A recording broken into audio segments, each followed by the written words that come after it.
by the end of the 6th film, right, I believe it's going to show a world where there are lots of dinosaurs living amongst humans. The ecosystem's completely changing. So, like, a set of raptors are released in a certain area, and they literally cause a certain species to go extinct, which causes a chain effect. A ripple effect. Doesn't necessarily completely destroy the ecosystem; it just changes it. Yeah. And then I think, like, sort of the ending of the film is going to be like a similar shot to like the ending of The Lost World, where it pans across all these dinosaurs living in the wild, but instead it's going to be like living alongside us. Yeah. Almost, and not like, I'm not saying like Dinotopia in terms of people are riding them on saddles and that. I mean, like, that could happen, and if it does, then fuck it, why not? But like, I feel like they're going to tastefully do it in like the Jurassic Park style. It's going to feel like Jurassic Park. It's going to have the logo. It's going to have. We're going to see a T-Rex in the next 2 films, but whether it's the next one, I don't know. That's the thing you got to think about. Is at the end of the day, it's like it could go. This is the story. We're almost looking at it from a fans, and almost like book fans. You know, like the book sequels can go down all these paths and all that, but it's not. It's at the end of the day, it's a film. It's a PG film that's aimed at kids. It's aimed at 5-year-olds just as much as it's aimed at us.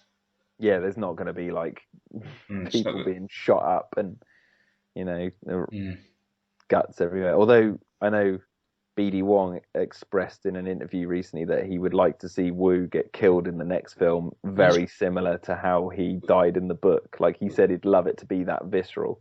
He's basically, he's become the Nedry of the film, isn't he, in a way? Yeah. His death is only... He's basically his clock's ticking. Yeah, exactly. Wu's going to die probably in the next film, I reckon. Yeah. But yeah, whether or not, that's the thing which gets me. All I care about is that damn T-Rex. And if they don't have it in the next film, I'm still obviously going to go and see it and support it or whatever. But like, I want there to be a T-Rex. And then I'm trying to think, like, if it is on the mainland, how do they get a T-Rex? Because it's got to be fully grown.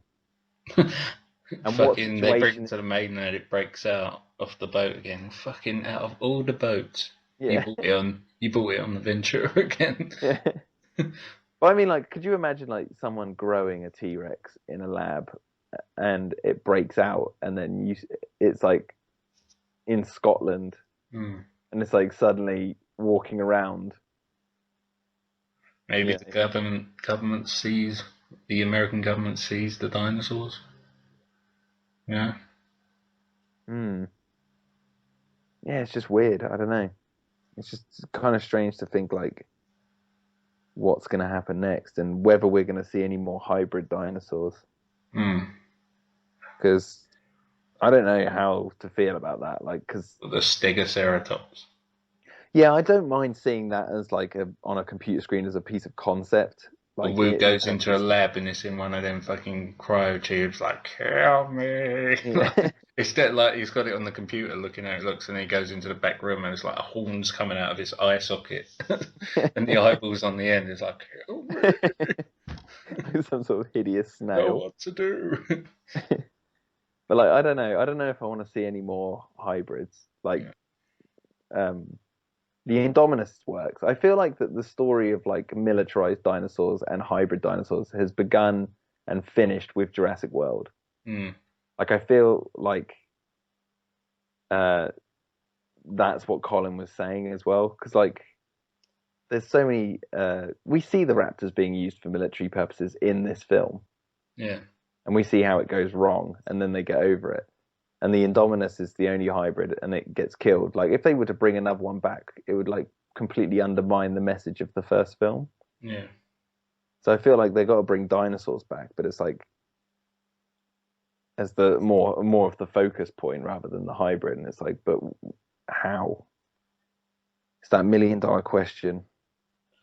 Yeah. Because you've got to get it, like you said, you've got to make it feel like Jurassic Park. It's got to have that family.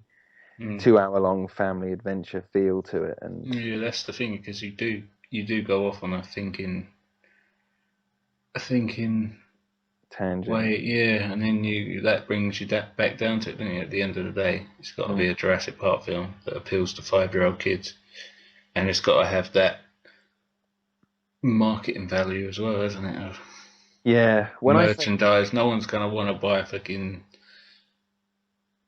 like proper rough-looking dinosaurs with, you know, half their face missing, you know, just ridiculous toys. No one's really going to want to see that either.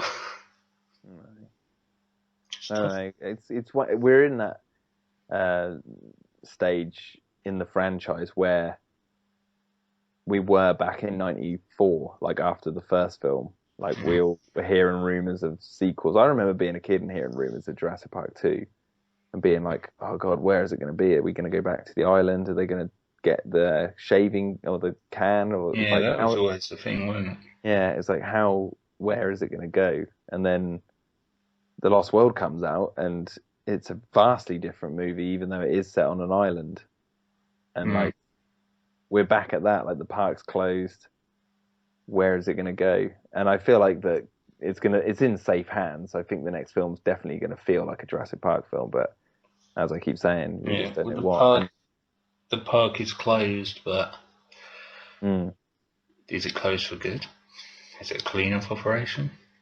Obviously, where they're saying it will move off the island, doesn't mean the whole film has to move off the island. You know, it could be a clean-up operation, dotting backwards and forwards. You know, like almost like Godzilla. You know, there's things going on in 2 different places at once. Yeah. I just don't want it to become like Transformers: Revenge of the Fallen. You know, where like it's a road movie and we're going across the world. Yeah, but that was purely just for marketing, that, wasn't it? But Woo's like, I put a voice box in the T-Rex. Owen Grady, our kind do not belong on your planet.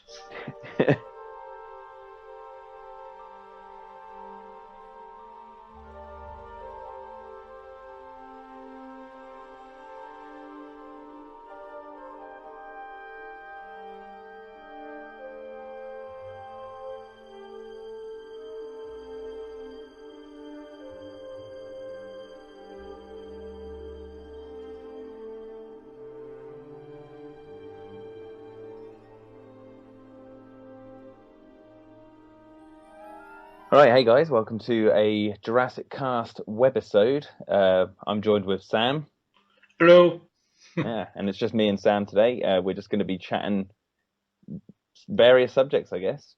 Yeah. We haven't really this was sort of out of the blue. We both found ourselves free and we were like, well, let's just record something. This is our first post-Jurassic World webisode, but I doubt we have anyone who listens to these and not the podcast, so yeah. I think they know our opinions. These are for the die-hard Jurassic Cast fans who delve deep into what we do. There is a couple of them and they are weird. Yeah, it's just episodes that we can talk about Jurassic-y stuff and go off tangents, you know, because the podcast is guest related, sort of, isn't it really? So well, I think we should start this webisode with talking about the Blu-ray, because that came out couple of days ago, and I think you and I both own the same one, don't we? Yeah, the HMV special edition one, because I got sent one, like for the I don't know, just for to look at or whatever, and I wanted the 3D one. You got sent one because the competitions. Play it. You've just got to look at it. Just look at it. Don't play it. No, because that, like, for all the competitions that we do, they always send the samples, don't they? But I wanted the 3D one, and obviously I went to the shop to buy it, and I was looking at the 3D Blu-ray box, and I was like, it doesn't say anything about the special features on it. Yeah, I noticed that too. So I was like, oh, you know, I looked up on Amazon and it never said anything. So I was like, oh, okay, there's no special features on it. Oh, forget it then. And then that was about the time you sent me the message, didn't you, of the one that you got? Yeah, I did the same thing. I went to HMV and I instantly picked up the 3D one because I was like, that's blatantly going to have all the extras on it. Because I remember when Prometheus came out, you could only get the DVD with deleted scenes. The Blu-ray had like 4 featurettes on it and the deleted scenes, and then the 3D Blu-ray had like a 2.5 hour long documentary about the making of the movie and then everything else. So I thought that might happen again, picked it up, and then there was absolutely nothing on the 3D Blu-ray in terms of extras.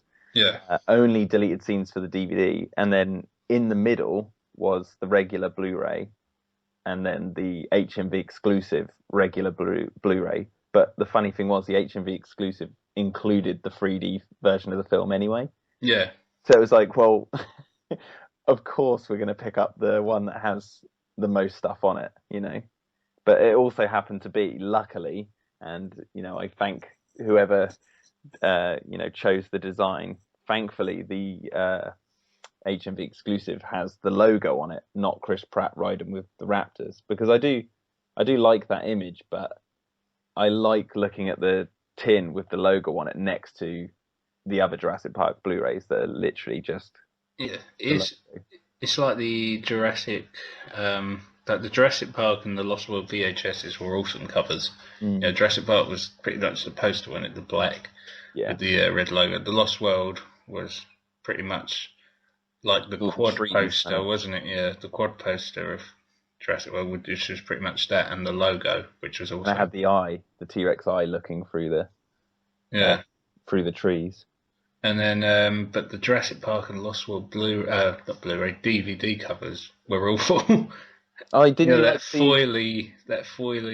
You didn't like the gold T-Rex teeth? And then No. You didn't like those? They're horrible. And the Blu-ray covers they did with the individual releases are pretty piss poor as well. Oh, God, they're terrible, yeah. I mean, I'm holding... the blue cover with the horrible raptor on it.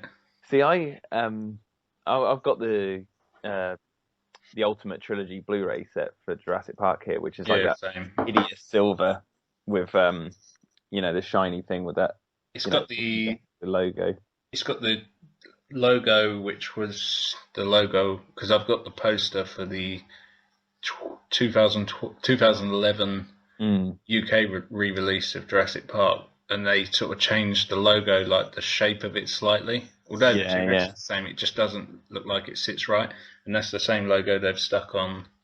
Yeah, on that. I mean, what they should do is just release, well, like the Jurassic World tin, the HMV one, like that, but with black with the red logo on it, and then the Lost World one. And I think they've done that for individual tin versions, but like you were saying, it's the 2011 HD re-release they did for Jurassic Park. So there's no like actual consistency, which is really irritating. Yeah. I'm one of those people. I like the the DVDs, the gold T-Rex mouth with the shiny back and the 3 raptors on the front of the Lost World. I actually dug those quite a bit. I was like, they're pretty nifty, because I like turning them around, and it was like completely gold, because it was obviously, it's my favorite film, and I was like, of course, it's the shiny gold one.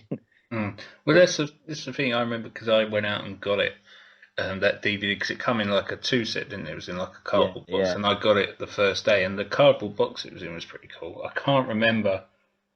I think it was just like the Jurassic... I'm trying to remember. I think it was like the Jurassic, you know, the black trees and sort of like the red sunset. Yeah. And it just had the 2 logos on it for the Lost. Yeah, it was the something like that. Just before. I think that was just before.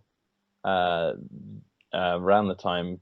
No, it wasn't when the Blu-rays were coming out, was it? No, I'm talking about this was long before, wasn't it? This was long before. Because it was, they released them when Jurassic Park 3 was announced. This was VHS. No, I'm talking about DVD. Oh no, really? They had DVDs back like before 2001. Yeah, really. I got my DVD player in '98. Jesus. Well, I guess my first DVD player was my PlayStation 2. Yeah. And my first DVD was Spider-Man. Yeah.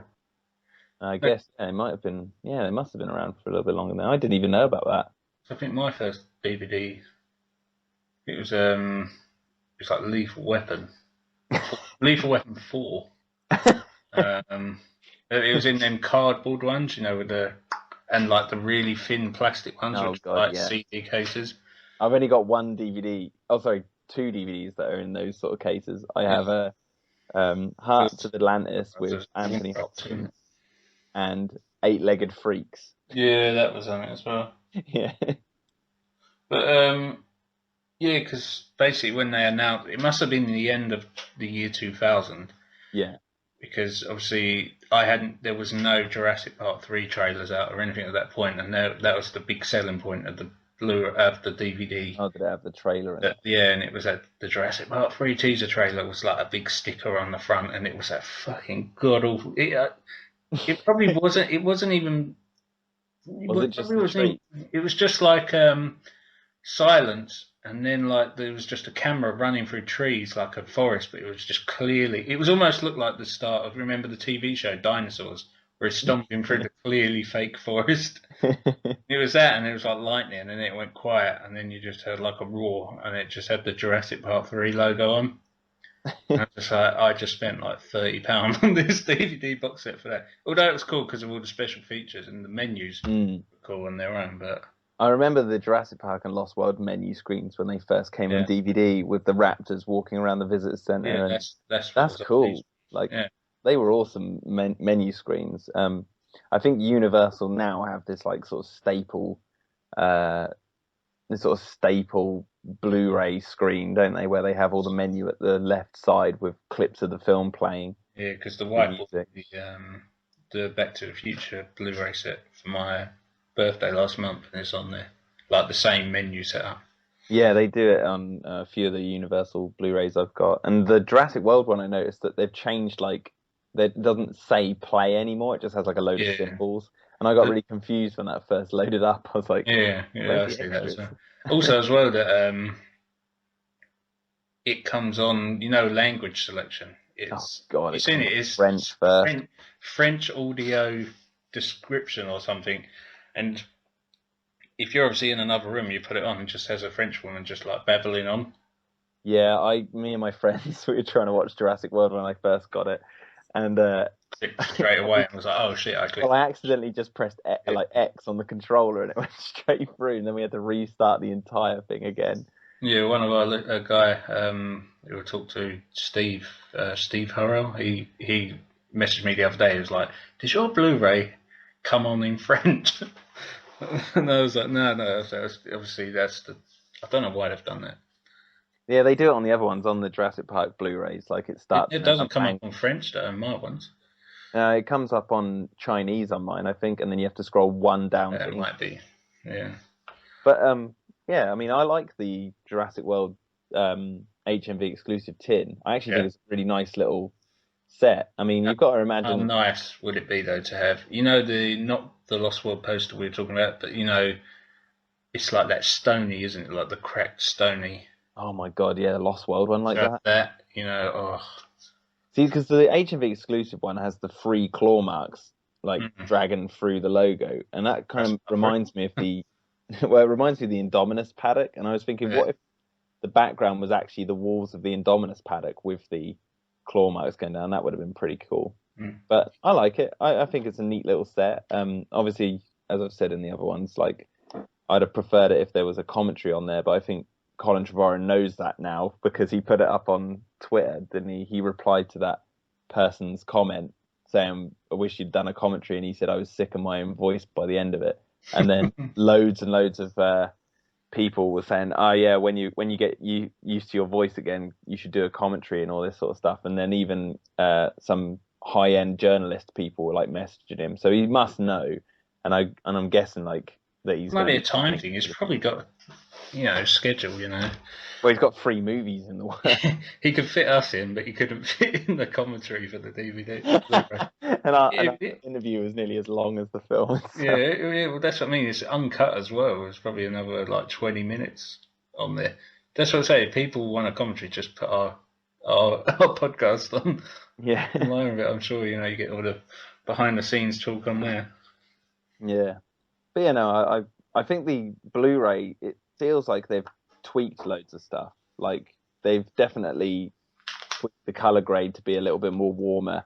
And I don't know whether this, because of how like crystal clear Blu-ray is compared to like being in a dark cinema screen with 3D glasses on, or the quality of cinema. but like on a Blu-ray, you can really sit down and appreciate all the detail. And I swear to God, they've like tweaked some of the CGI and stuff in some shots. Yeah, the T-Rex at the end looks so. The detail looks different. It doesn't. It looks very yellowy before. But now it looks more Jurassic Park.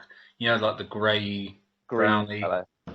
Yeah, grey, browny, green. Well, it's kind of hard to describe the T-Rex's color because it's like a strange color palette. But yeah, I noticed that the first time I put it in, I was like, they've tweaked something with the T-Rex. Yeah. I'm very impressed with how this Blu-ray looks. It looks gorgeous. Because on Monday night, obviously, I put it on. I had like the living room in pitch black. I got a 55-inch 4K Samsung 3D TV. But like with the real 3D glasses, the electronic ones, which rather than like the cheap ones. And oh my God, it was just like Boner City in here. It just like it looked so good, like the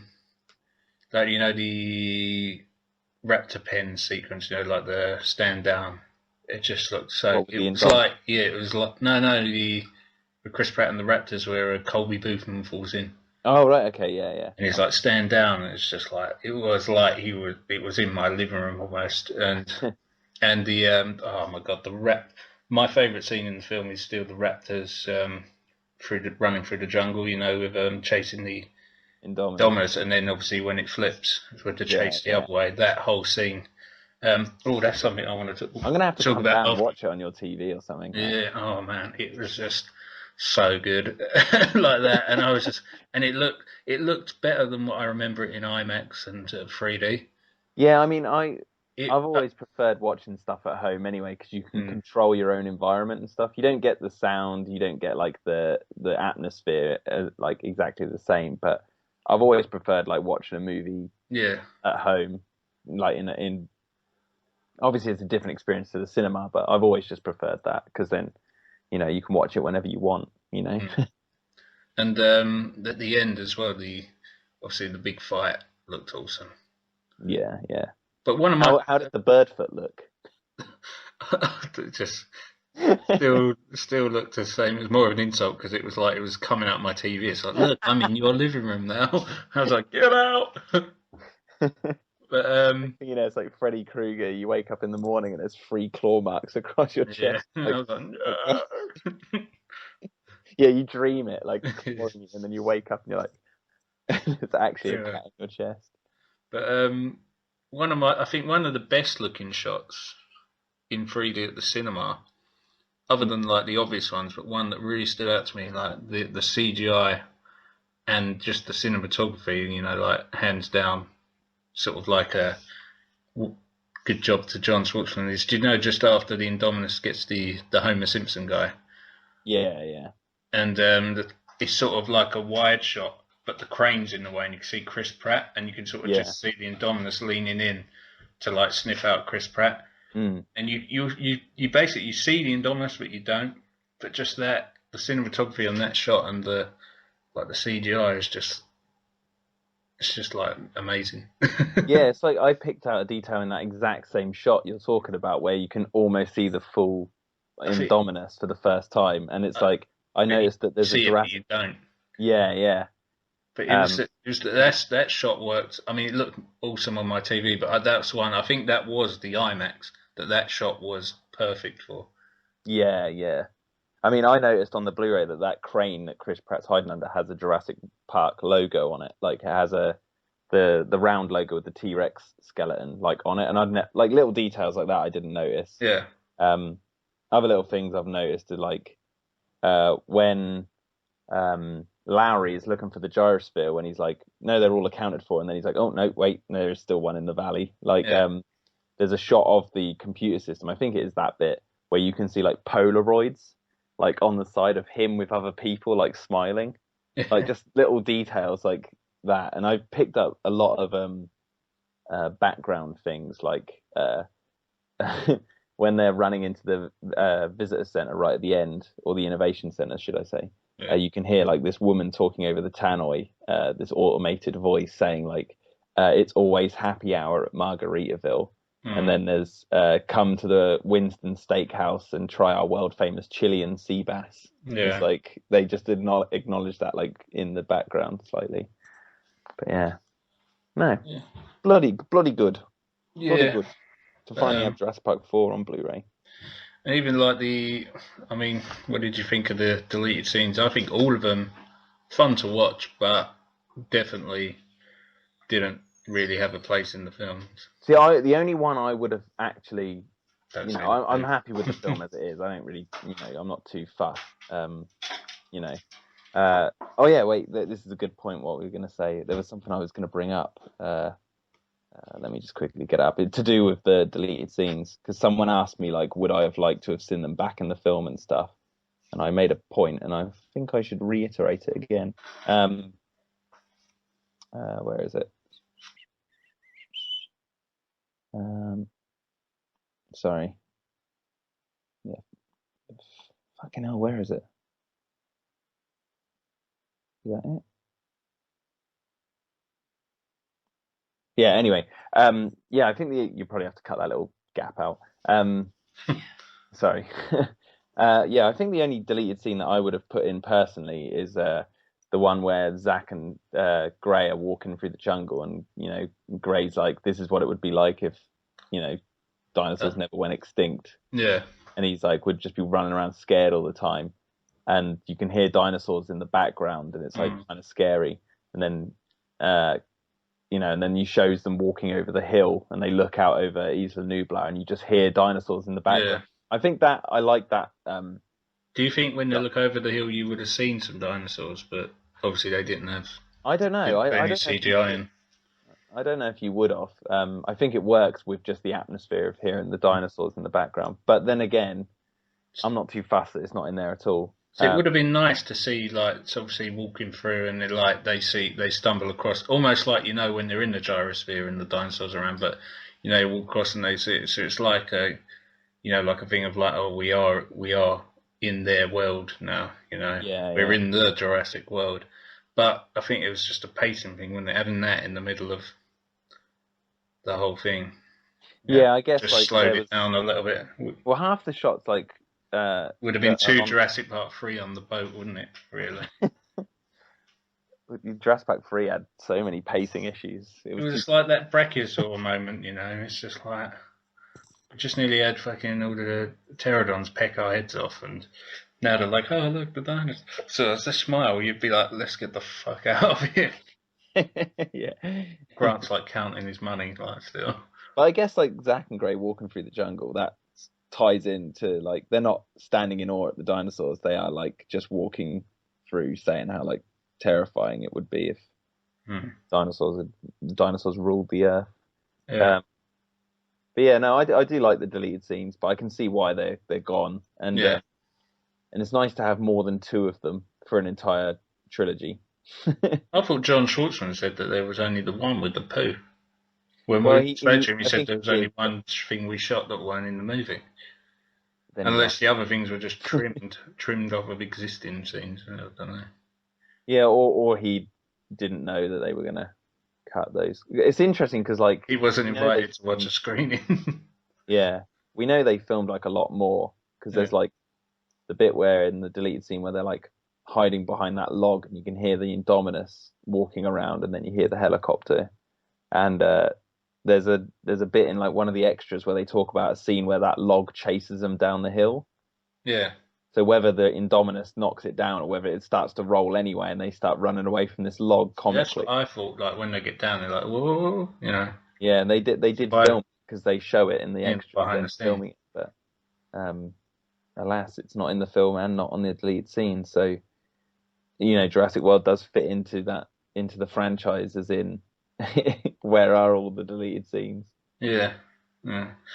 But one thing I wanted to bring up as well, it was mentioned in another podcast about, so I said about the basically the InGen, not the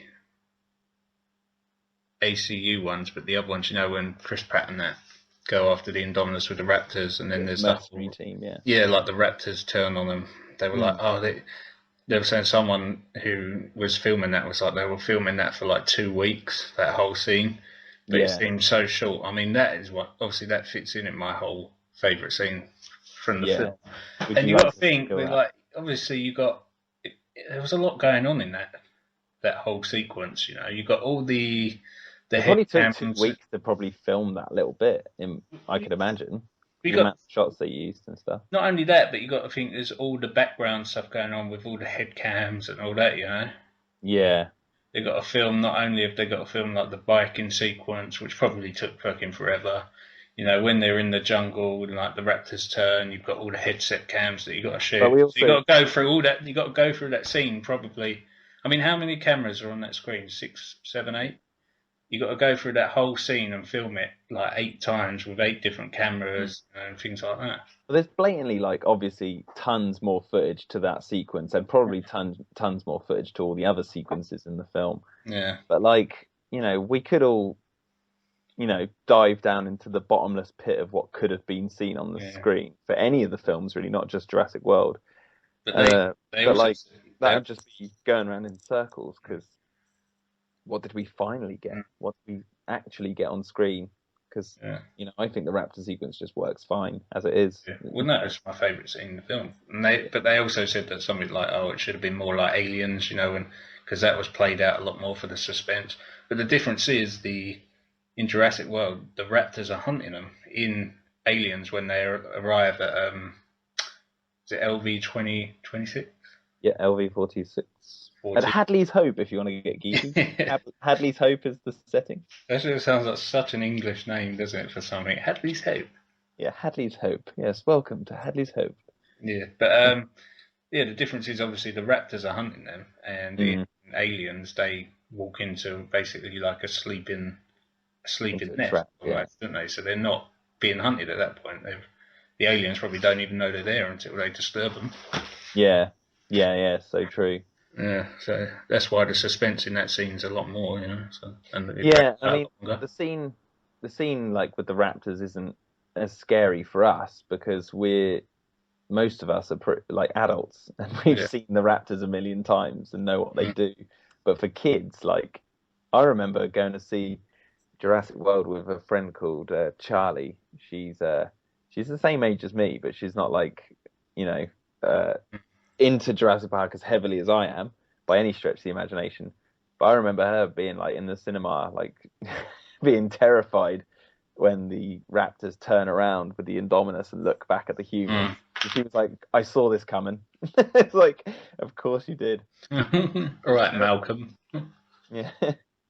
But like, you know, most people forget how old and how naive they were when they first saw the original films or any film that scared them compared to like what the situations they're in now. Like I was very naive when I saw Jurassic Park for the first time and like naive to like tropes. That's what I'm trying to say. Like naive to like the way films play out. So like things were scarier because to a young mind you don't necessarily know where like the cliches lie, but when you're older, like you can see it coming a mile off. So it's whether you still embrace like your childlike mentality of looking at films and being like, oh yeah, this is awesome because the raptors are going to start eating people in the dark, or you're going to go, I could see this coming, you know, this is shit. It's like, come on. Yeah. I don't know.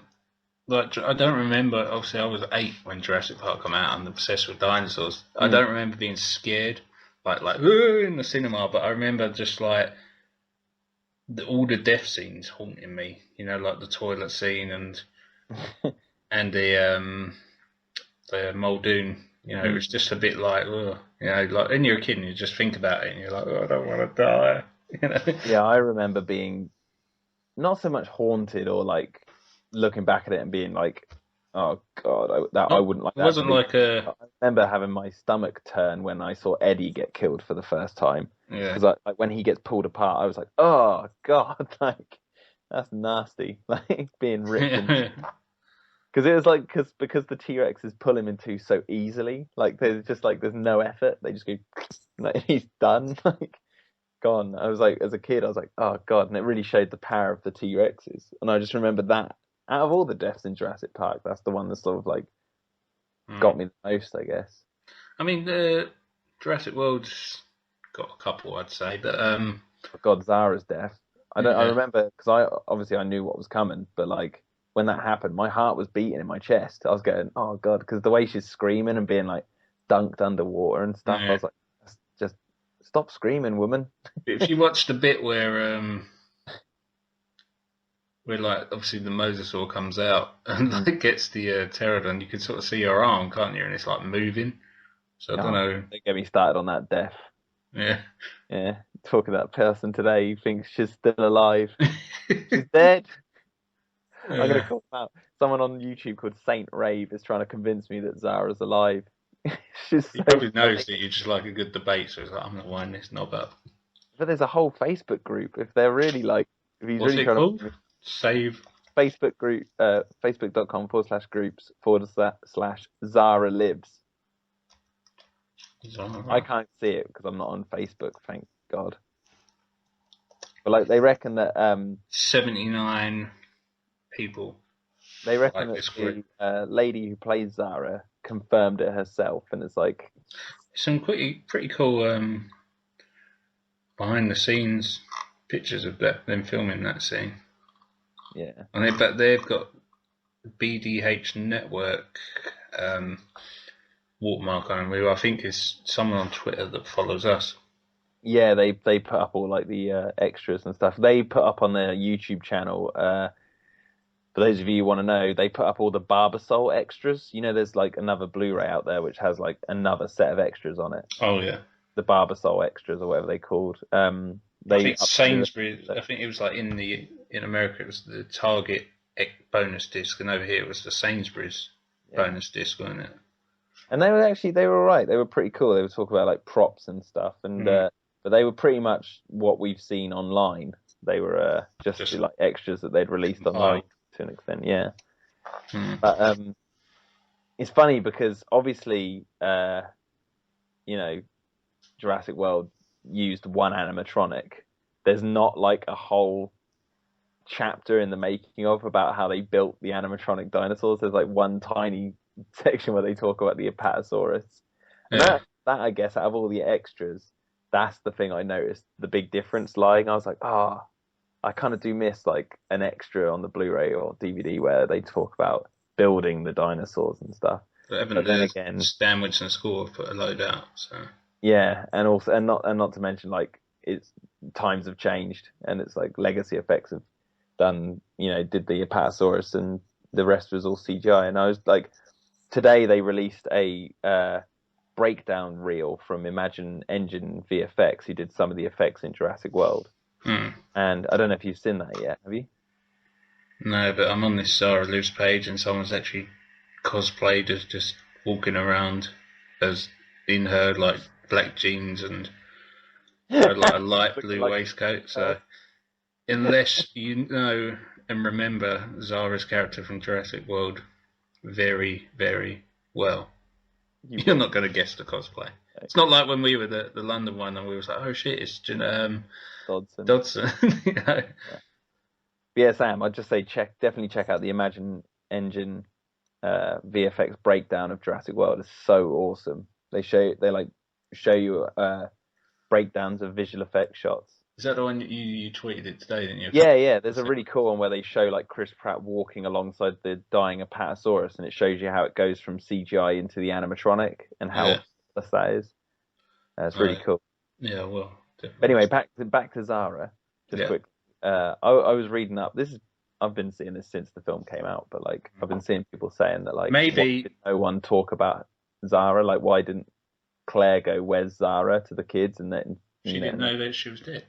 The kids didn't mention it to her. She didn't see it. Well, I've heard a lot of people say like for such a brutal death, no one mentioned like, you know, any sympathy for her. And I've heard a few people, you know, sorry I can't remember who said this, but a few people have said like, you know, a scene where they like say, or Claire goes like, "Where's Zara?" and they like shake their heads or something.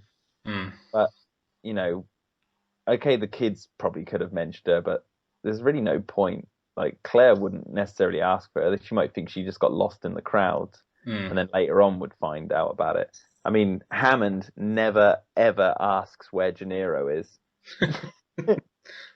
Obviously, when they bring Malcolm back, they would have told him, right? Yeah. But we don't see that. The only time we ever acknowledge Gennaro's death is when Ellie and Muldoon find him. It's not like the guy in, remember the film Volcano? Yeah, the guy where he jumps in the lava and they get back and they just shake their head. It's not as like she's that much of a. Yeah, she didn't sacrifice. Even like because that and like the Eddie thing, isn't it? It's giving a nod to a character that sacrificed themselves. Yeah, and they like Malcolm addresses Eddie's death because he was an important character. Zara, she was only important to the fact that she didn't look after the boys properly. Yeah, she got up on it. It's like Gennaro, who's a knob, and he got scared, but that doesn't mean he deserved to die. But it's kind of like a punishment. It's like at the end of the day, you didn't stay with the kids and do not your job, but you made a bad decision. It wasn't. For Zara, that was her job. Yeah. She still didn't do it properly. She was too busy phoning up about her wedding. But no, I don't think anyone needs to really address Zara's death. Like, she had an awesome death sequence for us, the audience. Yes, the boys saw it, but Yeah, but did they see her die? They just see her drop. They saw her die. They show them explicitly. Like, there's that zoom in camera shot on their face, looking shocked as she's literally gobbled up whole. What they didn't show was as the mosasaur come up from their view, you could just see her out the corner of his mouth, like, "Help me!" And it shuts. Tell my mum I love her. But like what? But basically, what I was like trying to get at was like, obviously Malcolm, Ellie, and Muldoon told Hammond about what happened to Gennaro when they got back off camera, and obviously before Claire puts the boys in the back of the vet unit, they probably told her about Zara. Like, yeah, we don't necessarily need to see that in order to get it, because it's such a minor thing to sort of include. Yeah, it wouldn't have added anything to the story. So it wouldn't have changed the film at all. Yeah.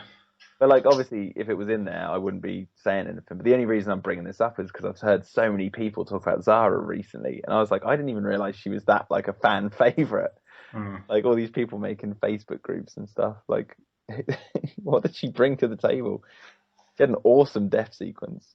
Yeah, maybe she ran away into the wood, she escaped. At the end, I mean, has anyone watched right to the end of the credits? Maybe there's sort of like a Pacific Rim style ending, with Ron Perlman. It just shows like a load of mosasaur crap washed up on the side of the beach, and then like you see the crap start to wriggle and move, and like the Indominus, see a hand come out and start wriggling around, and then it scrapes a bit away, the bit of shit away, and you just see Zara's eye looking around, and then the film fades, and it literally bookends the end of the film. Yeah.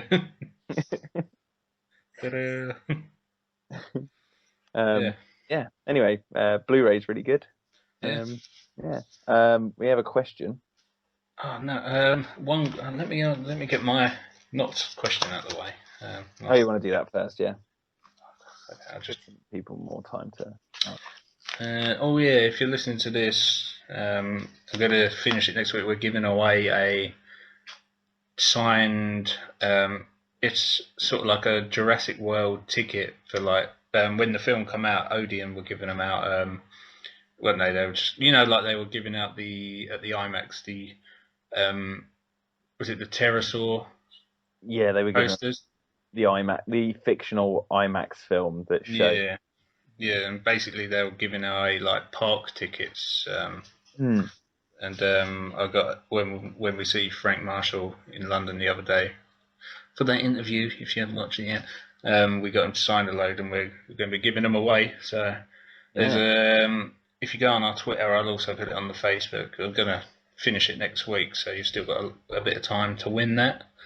So it's just really a matter of retweeting or sharing the post or the tweet, and in 5 words or less telling us why you loved Jurassic World. Yeah. What was it like meeting Frank, Sam? Because I spoke to Ross about this, but you haven't. It was funny. Yeah. Yeah, it was a nice bloke. We chatted for a while, and we did the recording, and he seemed nice. He was friendly, and he just likes to chat. Yeah. And yeah, he's a nice guy. Yeah. What was it like getting up at like 6 a.m. to travel? It was. I mean, it was only really. I only got a half an hour earlier train than I usually get for work. When I train to work, so that wasn't that bad. But I completely forgot you guys were doing that, and then I saw online, I was like, the picture of you, Ross, and Frank Marshall, and for a moment, I was like, what the fuck? I was like, how did they? Oh yeah, I was like, oh yeah, I can remember now. Well, you pissed off back to Norwich, mate. So I did, yeah.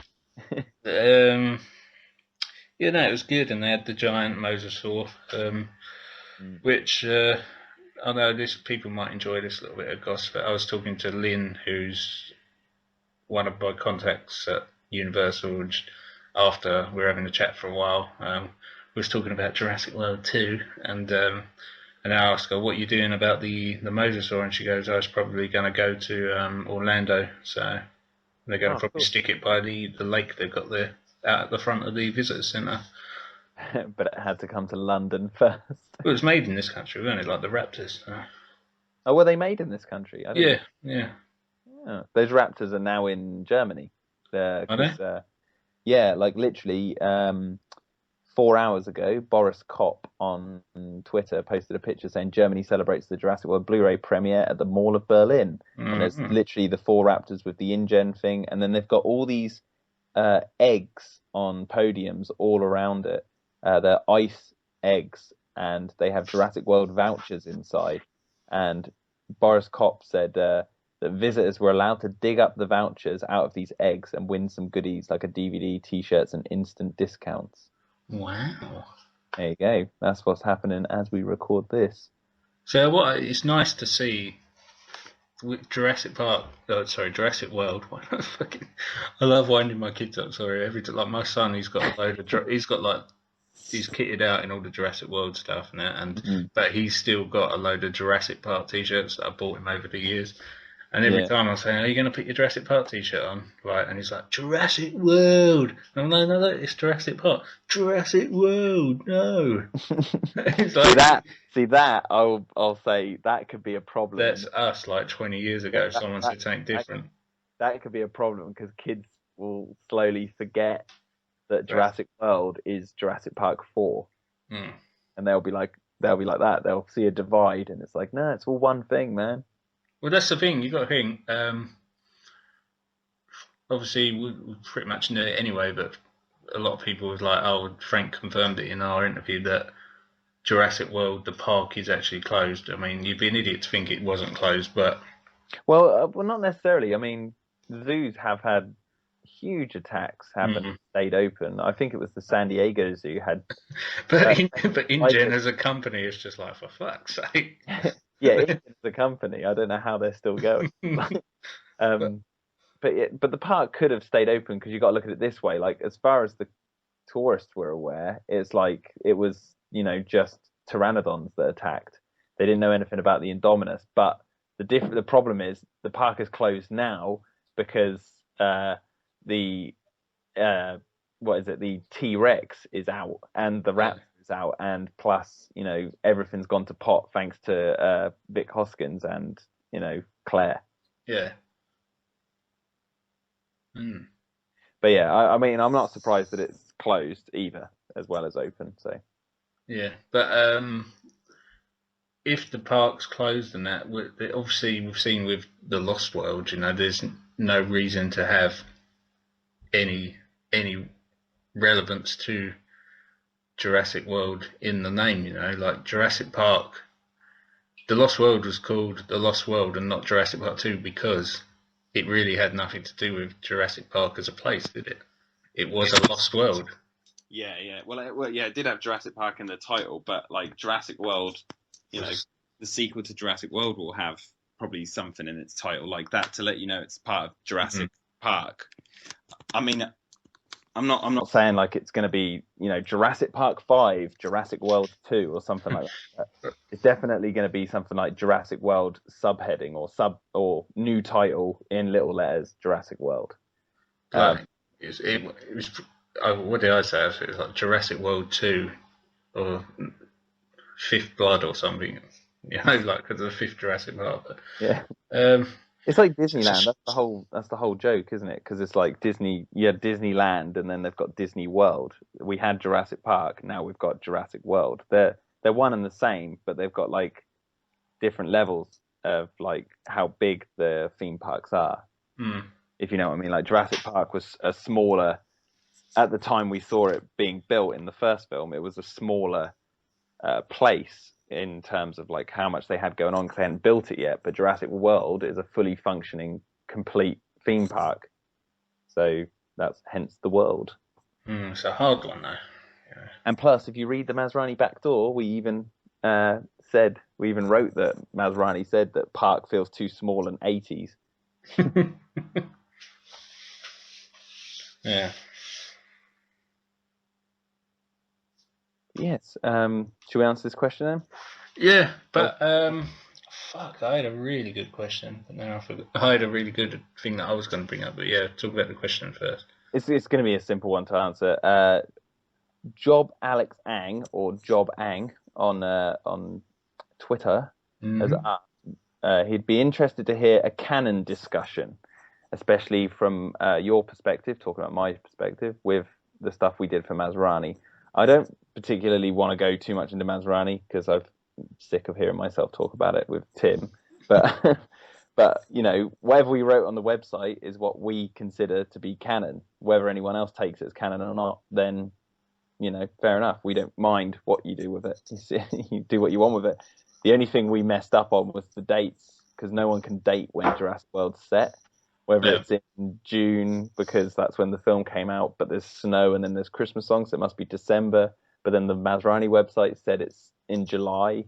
It's like we messed up the dates because it was like building up to the film's release. But in terms of like the actual film story, it's set in December because of the Christmas music. Yeah. And if we do any more work to the Masrani site, maybe we'll address why there's dates all messed up. But yeah, there you go. I mean, I think the films are all canon. Jurassic Park 3 I used to not consider canon. But now me and Tim are slightly like tweaking it. So in retrospect, it's like I'm liking the film a little bit more in terms of like I can see it fitting in. It's just laughing at Alan Grant. That's the thing. But yeah, and obviously everyone knows that I consider Twister to be canon to Jurassic Park. What about you, Sam? In Congo. Yeah, in Congo. I was trying to think of a load of films the other day which could exist in the Jurassic Park universe. Yeah. Did you come up with any? No. Twister for me is the only one. Yeah. Twister. Not Volcano, no. No, not Volcano. Although it probably could. No. There's many reasons why I consider Twister over everything else, but I'm sure people have heard that all before. There was something else I was going to say. Oh yeah, about Jurassic World being set at Christmas time. Someone, and sorry I can't remember, pointed out it on the internet somewhere. I can't even remember where I saw it now. That if Jurassic World was set in December, they said the most unrealistic aspect of the film for them is the fact that the IMAX isn't playing a Star Wars film. Isn't playing Star Wars Episode 7. And they said, and also another unrealistic aspect is that there's 20,000 people at the park not celebrating Christmas and watching Star Wars. And then I was laughing because I was like, actually, that's kind of true. Like, I'd rather go see a T-Rex than go see Star Wars Episode 7. Yeah. If that was good. But that new trailer for Star Wars does look pimp. Yeah, I mean, I don't want to go on too much of a tangent about Star Wars. I've said quite a lot online that I'm not going to watch anything, but then I watched it. It was an official trailer, isn't it? So. Yeah, and I heard, well, what made me watch it was I saw so many people saying, like, oh, it doesn't give anything away, like, it keeps everything quiet. And I was like, well, then okay, I'll watch it. And then it actually did show quite a lot, Mm. considering I didn't know anything about it. Like, who the hell is this knockoff Darth Vader? Who the hell is this guy? Why is he Darth like, Vader. it's like they killed Darth Vader and J.J. Abrams really wants to have Darth Vader in his film, but he's not allowed. No, he's So, like a wannabe, isn't he? It's like, I'll finish what I started. yeah, I'm just worried that that's what it will be. It's just him, just like Darth Vader Mark II, but not so good. And it's like you could have just come up with a completely new villain. Mm. Mm. There's like the theory going around that people are saying that could be Luke Skywalker. Maybe turned a bit Gollum-y, Oh, so you mean Luke is the Darth Vader wannabe. the Darth Vader? Isn't his name something like Kylo Ren? Yeah. I don't know, I've just heard it somewhere that like Luke, Yeah. because apparently like it looks like, because Luke's absent from everything, it could be Luke's missing, but then again he could have been having problems with turning to the dark side. I don't know. You don't know Yeah, anything. I had a theory. Me and my other half were talking about this the other night. I reckon that this new Darth Vader knockoff could be Luke's son, and it's like it's all gone round in circles. Like, but Luke escaped the loop, but his son was taken to the dark side. But I don't know. I mean, my excitement for Star Wars is, sort of simmering at the moment. I guess it'll peak more when the film's about to come out, but we're still 2 months away, and I Yeah. bad watching the trailer. I was like, I watched it and I went, I knew I shouldn't have watched that. I knew I shouldn't have watched it. Yeah. But I didn't want to see knockoff Darth Vader. I'd rather have left that for the cinema, and then it can at least explain itself. Now I've got like a million questions. why? Yeah, I didn't want a million questions. I just want to know what it's about. You just look out your window to the sky. Why? Why? But, something this relates to Jurassic Park in a way is I watched finally Terminator Genesis. Oh man, okay. What did you think of it? I'm like, okay, I don't like to disrespect creative minds because everyone's, got a creative mind. Everyone chooses things, creatively, and if you don't like it, then you don't like it. It's like they might like that creative choice, But but Terminator Genesis was awful. Like, yeah. It really ground on my like Terminator fan inside because I love number 1 and 2, Yeah. and like everyone else really. But like I actually tolerate Terminator Salvation quite a bit. I've got the director's cut on Blu-ray, and it's actually a pretty good film. Like it's different, obviously, in terms of like it doesn't have the chrome look, the blue color grading, and like the lasers and all that sort of stuff. But it's not meant to because it's meant to be in sort of the early part of the start of the war. But that's the thing as well that Terminator Genesis was just such a fucking mess. Terminator 3 had the unfortunate thing of following Terminator 2. Yeah, I mean, I think I preferred Terminator 3 to Terminator Genesis. Than Elton John specs and all. Like, yeah, that was an Alan moment, weren't it? It was. Yeah. But like, but at least it's sort of the ending of this is the weird thing. Terminator 3, actually no, tell a lie. Terminator 3 and Terminator Genesis are just as bad as fucking each other. Like, I love the opening of Terminator Genesis. That opening of the war, that was pretty cool. Yeah. Well, the ending of Terminator 3 was pretty cool with the whole nukes going off and everything. That was all right. But I'll tell you when you've given your thoughts about it. Yeah. I'll tell you where I think Genesis really failed. Well, everyone, come out the marketing on it was awful. You can't deny that, with the poster designs and everything were just really bad. Yeah, obviously the most obvious trailer spoiler thingy where they tell you the greatest twist in the film right off the bat. Yeah, and then like a few people see it and they're like, oh, it's not that bad actually, it's quite good. But I just didn't get around to it. We were going to finally go and watch it at the cinema. We ended up watching No Escape, the Pierce Brosnan, Owen Wilson one. Was that good? Yeah, that was really good. Surprisingly, like Owen Wilson actually acts in it and doesn't just play Owen Wilson. But yeah, continuing. Terminator Genesis. I finally watched it last night on Sky Store, and oh my god! One thing, it was all right up until they went to 2017. Yeah. Yeah, like the 80s stuff, it was kind of good. It was like, oh shit, he's gone back in time and it's slightly different. But Yeah. and you know when he's like they go and meet the like the punks, and he's like, I want your clothes, and they're like, it's nice for a walk, eh? Do you know why that pisses me off? Why? Because they didn't get Bill Paxton back. Well, no, it's not that. It's not that. It's they literally recreated. It's like the remake of Psycho from the 90s that literally is the film frame by frame. They literally copy the first film frame by frame, and I understand why they did that in terms of like storytelling. They want to show the beginning of Terminator again because you're about to enter that time. But why is it completely new cast? Why didn't they just use the footage from Terminator? And then when they come to the new bit, cut to him turning around and just do a little CGI face swap on the actors just in the background. So, the blurred background, so you don't necessarily see that it's not Bill Paxton and all that. Why did they recreate it like that? And I know some people out there will be like, well, when they traveled back in time, they changed things, like in Back to the Future Part 2, where Biff rules Hill Valley. Like, they've changed things. So those people would have changed. It's like bullshit. Like, they're trying to recreate the exact opening of Terminator, and I don't know why they didn't use actual footage from the opening of Terminator. Like, it made no sense. Fucking bullshit. Yeah, but it was just so boring.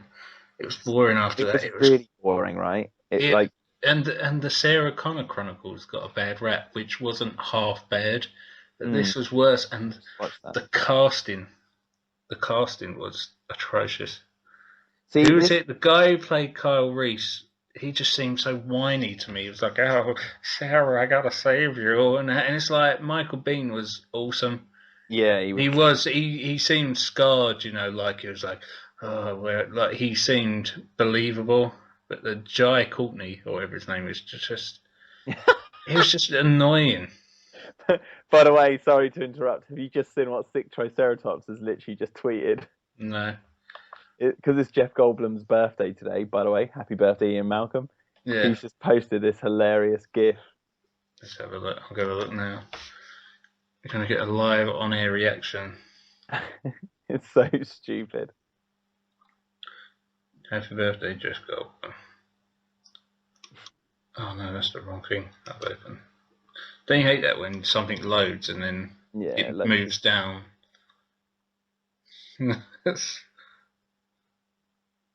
Psychedelic chaos. That's awesome. Yeah. But yeah, back to Terminator Genesis. The thing that got me the most about the film, right? The thing that when I sat there, me and Ross went and saw it, and we were under the influence of certain narcotics, but we were like, we were sitting there in the cinema, and I came out and I was like, oh god, I feel like it's in a fan's nightmare. Like, okay, the ending. I told Ross that my theory of how the ending should have gone, right? And we're going to get into spoilers here. Obviously, people who haven't seen it, but screw it, don't watch it anyway. But okay, so they say that like it's all ending. Like, okay, so the whole thing explodes. Arnold's Terminator is thrown into the liquid, right? Then they go into that back room and they're like looking scared. Then the door starts smashing, and Arnie kicks down the door, and you find out, or like he stabs the door with. He's like a liquid metal now, isn't he? Yeah, right. Why didn't Kyle Reese and Sarah Connor instantly start firing on him? Because the liquid Terminator can take the form of anyone, even a Terminator. So how would they? But in the film they're like, Pops, or whatever she calls it. She's like, Pops, and she comes running over and hugs him. And it's like, I'd have started shooting him straight away.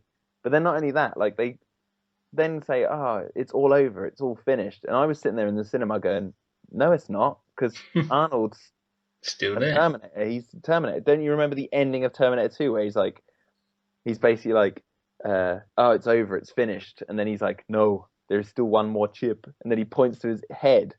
And then, like, obviously John Connor's like, no, you can't kill yourself. And then he does the whole classic thumb into the molten metal thing. Like, I was sitting there going, are they going to have to kill him again? But they never do. And then they drive off into the sunset with him.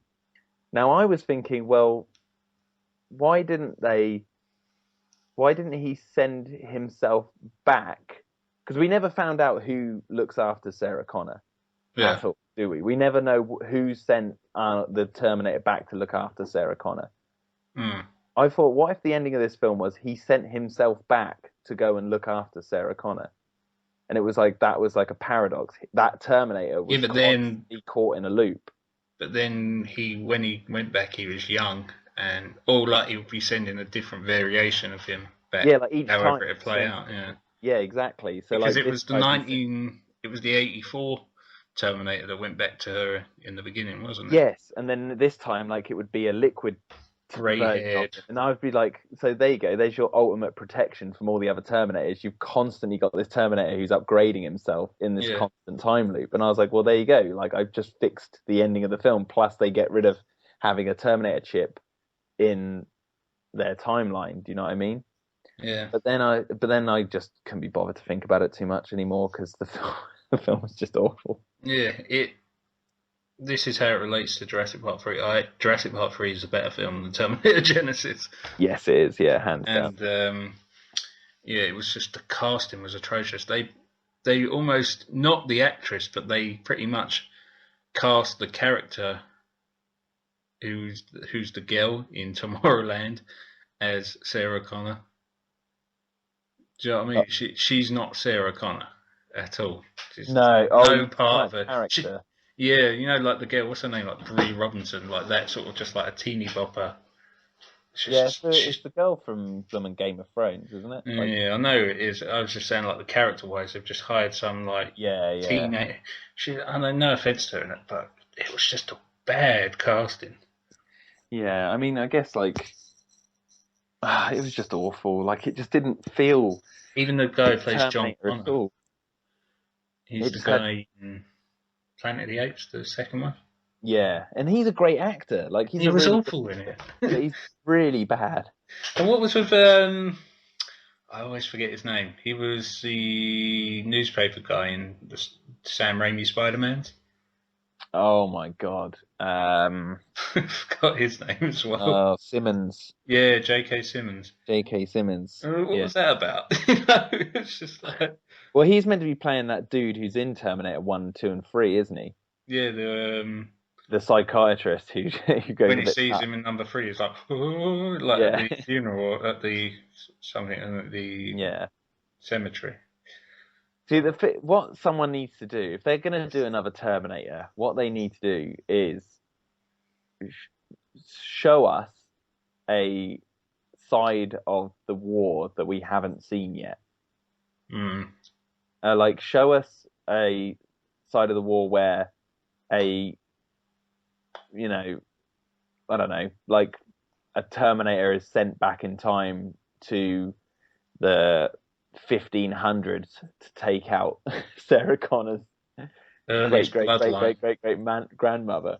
Yeah. But because Terminators have to go back with no weapons, it ends up having to use Winchester or pickaxes and muskets and stuff to try and kill him. And they're like, and then it's like a Terminator film set in a time where there's really hardly any technology. Because that would go down a route of like, we don't need to see them trying to destroy Skynet because they don't even know what computers are yet. Wild West meets Turtles 3, you know. Yeah, you like Tremors. Turtles 4. Back in time, you know. You know, Tremors 4 goes back to the Wild West. Yeah. Why not the Terminator films? Yeah. But yeah, enough about Terminator. Maybe just let it lie, that franchise. What it needs is a Trevorrow or a J.J. Abrams, someone who'll come in and write their own story and write their own. Well, I'd just love to. I think everyone would agree, like, just to see the opening of Terminator Genesis, where like it's in the war, but it's with like the chrome look, the blue color schemes, and the skulls everywhere, and the lasers and stuff. Like a whole film set there in that time period, just about fighting the machines off, would be swish.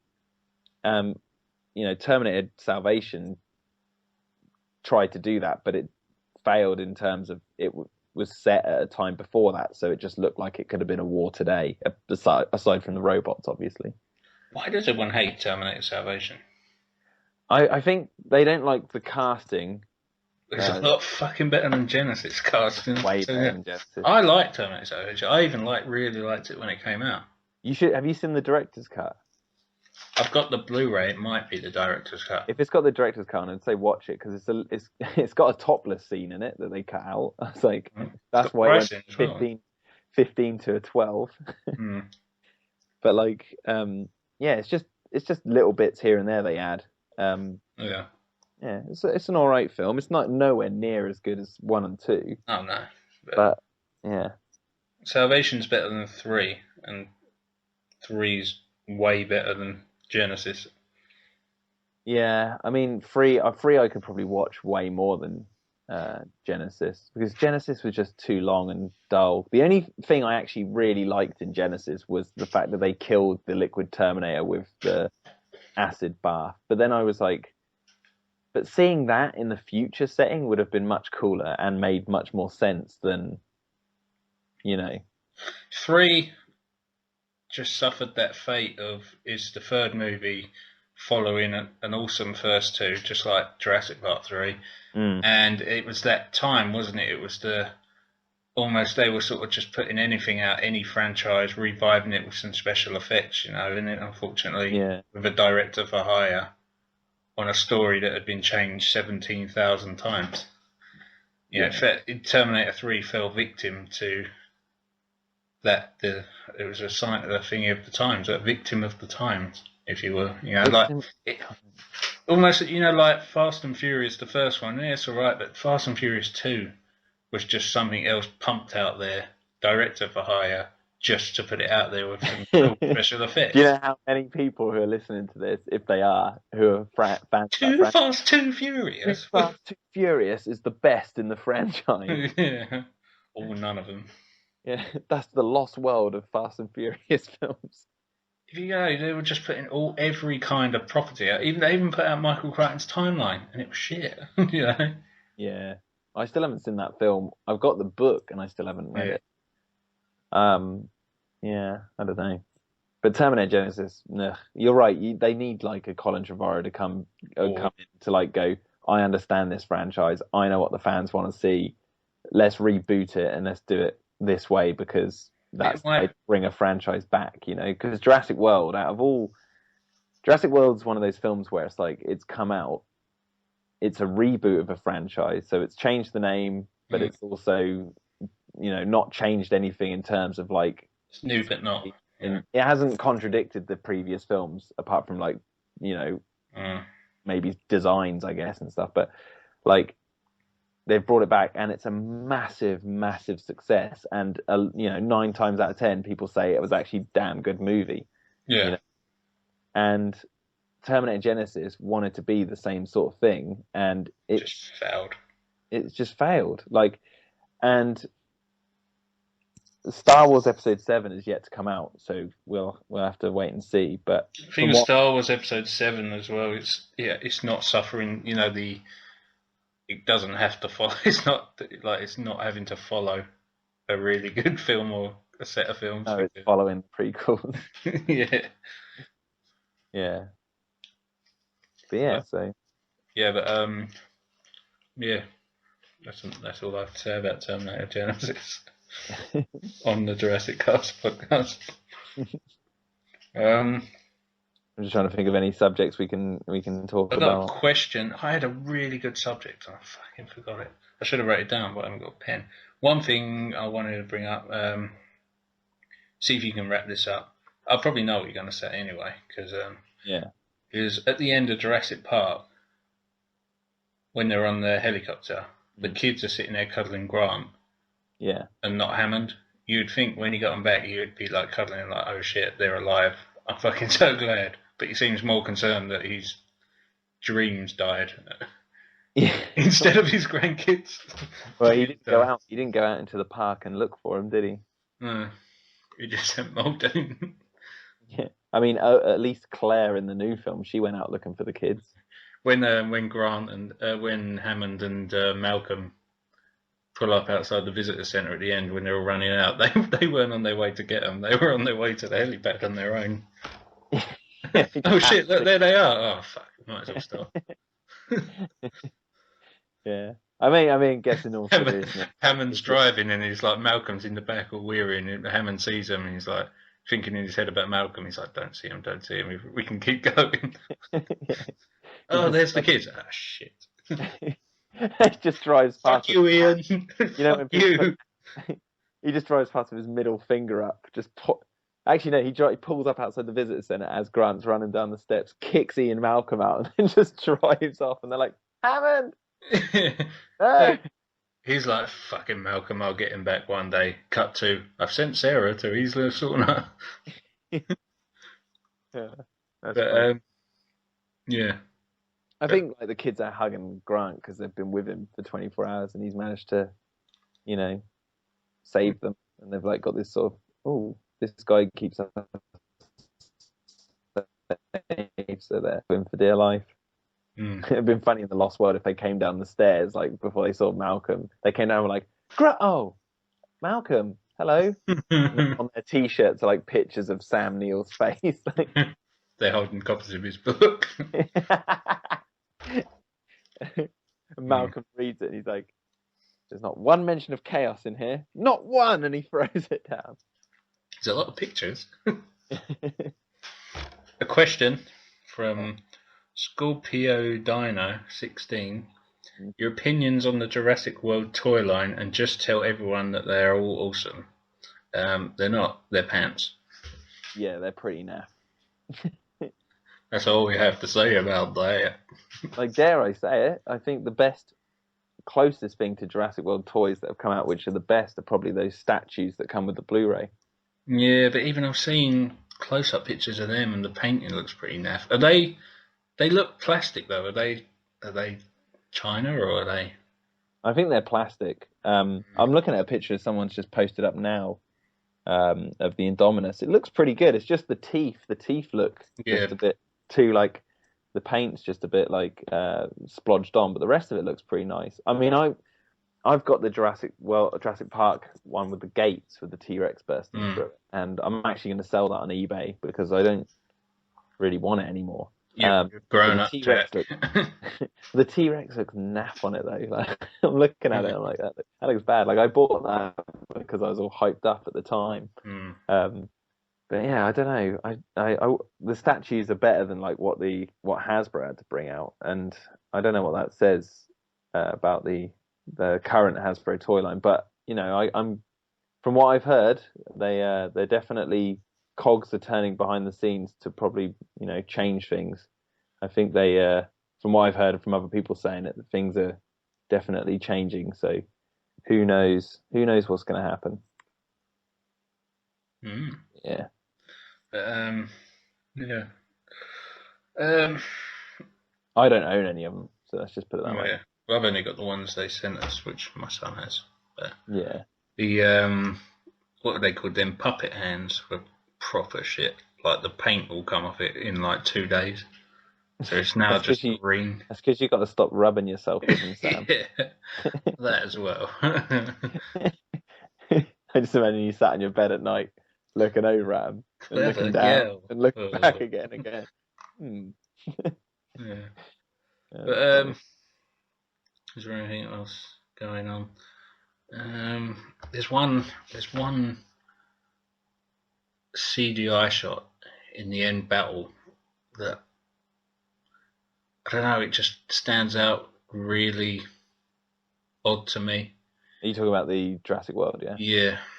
Which one? It's kind of hard to pick it out without like the time or anything.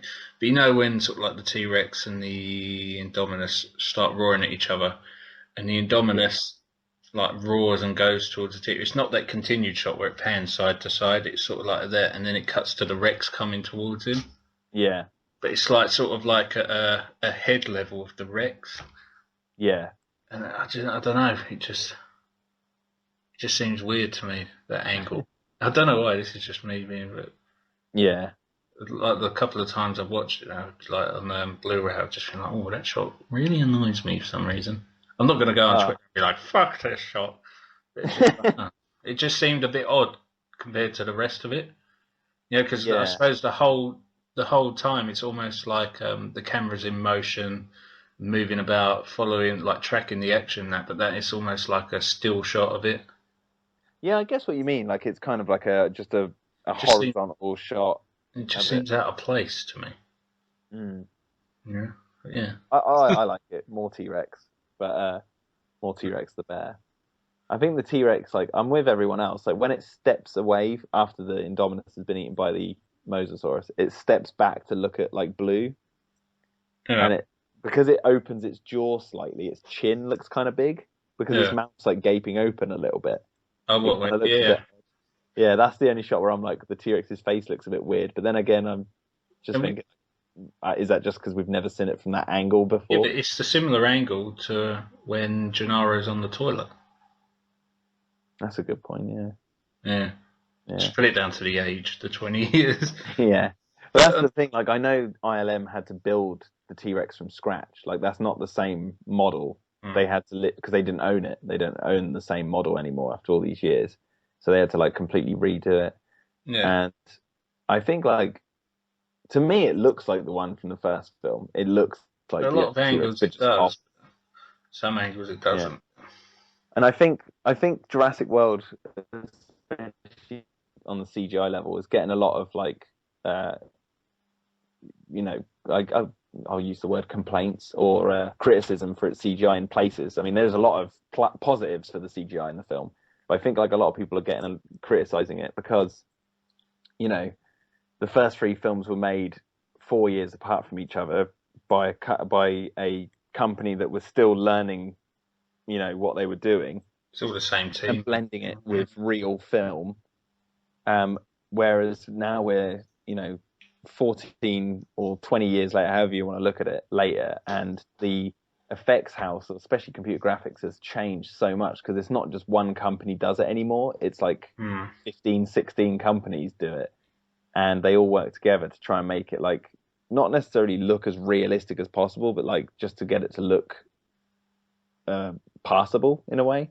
Yeah. And obviously, the way things are rendered and the lighting is very different to what we've seen before. I mean, the raptors don't look the same either, really, do they? Like, especially the teeth and that. Like, the jaws look different. Yeah, and obviously the eyes are a different colour and stuff. Like, I think, I in terms of story, I chalk all that off to old Wu messing with genetics. Like, yeah.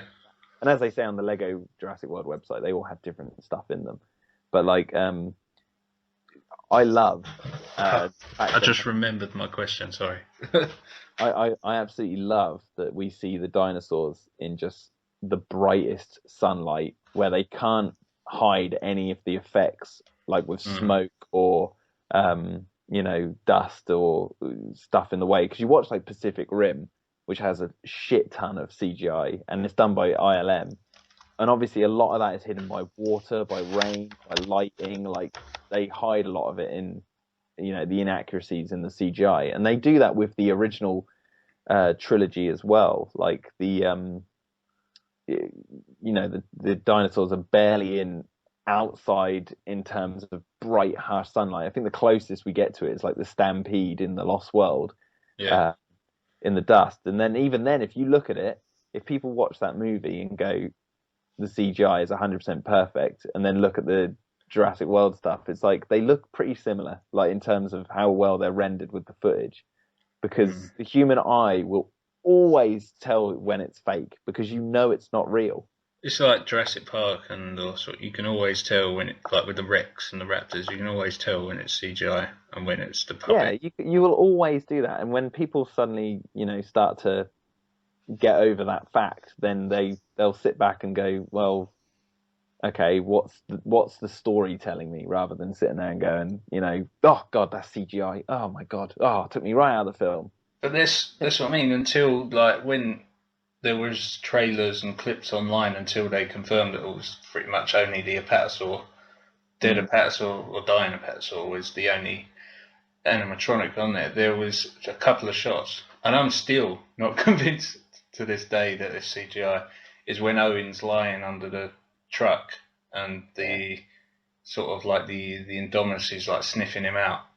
You know, It looks so real. it looks like a puppet. It looks like one of the puppets. You know, that's how real. And as I said, I'm still not convinced that that's CGI. And another one, you know, when it's from inside the gyrosphere, when the Indominus is like opening its mouth.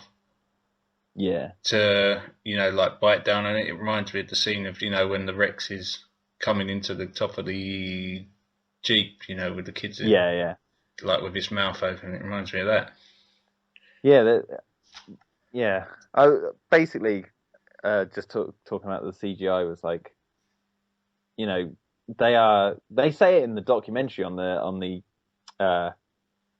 visual effects side of things on the Blu-ray. They say that like they were doing things that they've never challenged before, like having the raptors' heads inside those harnesses has never been done before. And people will say, well, yes, it has, but when you think about it, it hasn't. They haven't never put a CGI character on screen strapped down for that amount of time. You know, without the camera moving around and shaking all over the place. Like, they've shoved the CGI character right in front of you to gawk at, and everyone goes, oh, it looks like crap. And it's like, but it's every film challenges the tool. Every film challenges, like, what CGI can do. And to me, whenever I see those raptor heads in those harnesses, I'm amazed by how amazing those effects look. If you wouldn't have been told it was CGI, you would have thought it was a puppet. Yeah, aside from when like the eyes like blink and stuff, because they really do like sort of really emote quite a bit. But I just think that it just looks fantastic to me. Like, even regardless of how, I think people who slate that scene off are not people who think it looks like crap. They're people who are angry that it's not a puppet. Yeah. But I'm going to be honest. I have no idea where that, you know, I don't know, upset comes from. Like, I don't know what the difference is. I don't know why, if it was a puppet, it would make any difference at all, because it would still, the story would still be telling the same thing. And if it was a puppet, no one would be sitting there going, oh, that's CGI. They'd be going, oh, it's a puppet. The argument would still be the same. Like, I don't get why. I was saying this in my commentary. Like, I watched Jason and the Argonauts, and I can tell that everything's stop motion. Yeah. Still enjoy the film. It's like The Lost World, you know, the baby Stegosaurus is clearly a puppet, considering nothing other than its head moves. Yeah. But it's still awesome. And I'm not saying like they should go and change everything to CGI. I'm just saying, like, there's always an artist behind a tool who's got a time limit to do things, and they've been challenged to do something, and a lot of the times they go completely unappreciated, and yet they still work. Just think how many people out there are vocal about how much they hate CGI, but then how many people love and to do CGI and work in it. Like, it's an amazing tool. And I think Jurassic World, yes, I'm not like delusional. I know there's some shots in the film that don't look 100% perfect, but no film does have 100% perfect CGI track record. Like, no film does. Like, there's always those shots that you look at and go, oh, they always look a bit funny, but that might be just because of timing, or like a lot of people have pointed out, like, for example, the Indominus CGI is pretty much flawless, but then like the herbivores in the field look a bit different. That's because they've got like hero models and stuff, but that's with every single film. I just love seeing the dinosaurs out in the bright light, just like unapologetic. They're just like, this is what our dinosaurs look like in CGI. Look at it. Well, that's the thing. The one raptor shot that I do question in Jurassic World is at night, when the Medivan is basically gone, and you see the two of them, don't they? That they come along next to the sign, and I think you hear the Indominus roar, and they run up into the forest. I agree. That does look a bit. They look very light, like there's no weight to them when they're moving along. You know, they almost just float along, and it almost reminds me. That's in your favourite scene as well. That's part. Yeah, well, that's the end of my favourite scene, maybe. But you know, it sort of reminds me of. You remember the cutscene at the end of the Lost World game? Yeah. where the raptors all see the helicopter land. Yeah, and it's sort of like they bob their head out. It sort of reminded me of that a little bit. Yeah. Just there's a bit in the same scene. I mentioned this for those of you who don't know, I made my own little commentary for Jurassic World just to tie the bow on my YouTube channel. But we will be doing one for this podcast for all 4 movies. I think we've done. We're all awake. Yeah, when we're all awake, we're looking at you, Tim. But like I mentioned that when no, it's not just Tim, is it? Now there's the problem of that I'm always at work when Tim's awake as well. Yeah, because I work the 9 to 5. Yeah, like Tim usually goes to bed at around 3:00 in the afternoon. That's when he gets off, because of timing. But yeah, what was I going to say? The shot where Owen whistles towards Blue when she's attacking Barry in the log. It's a very quick shot of her looking up. Yeah. And like growling. And I've always thought that shot looks like it was a little bit sort of unfinished. But yeah, I don't know. I don't know where people get off like going, CGI is so crap. It's just like, come on. But the raptors look awesome in the day, and the Indominus looked awesome in the day. Yeah, I'd argue I loved the T-Rex CGI as well. I did. I just loved it. She just looked so kick-ass. But that's awesome. The thing as well, in the scene, the feeding scene, when you see it behind here, although you do only for flashes see like its full head and that, but that looks like the Jurassic Park T-Rex from that angle almost, you know. No, what, in the Jurassic World? Yeah. Yeah, like I mean, someone pointed out, and it's true, the Jurassic World CGI model of the T-Rex looks like a blend of the CGI one in the first film mixed with the animatronic one in the first film. Because if you put the animatronic T-Rex from Jurassic Park alongside its CGI double, like they don't necessarily 100% match up, but you blend those two together and you get the Jurassic World T-Rex. It's like they went, well, we haven't got an animatronic, but we've got the let's just try and match it both so it all sort of fits as one kind of thing. Yeah. But yeah. I mean, I put 4 of my favourite shots on my YouTube channel. I did screen caps, and the CGI in some of those scenes just flawless. I think my favourite CGI shot is when Barry is talking to Blue and like caressing her neck and talking French to her. I think out of all the CGI shots in the film, that's because when I saw that for the first time in the cinema, my jaw dropped. I was like, holy crap, look at those effects. Yeah. Yeah. I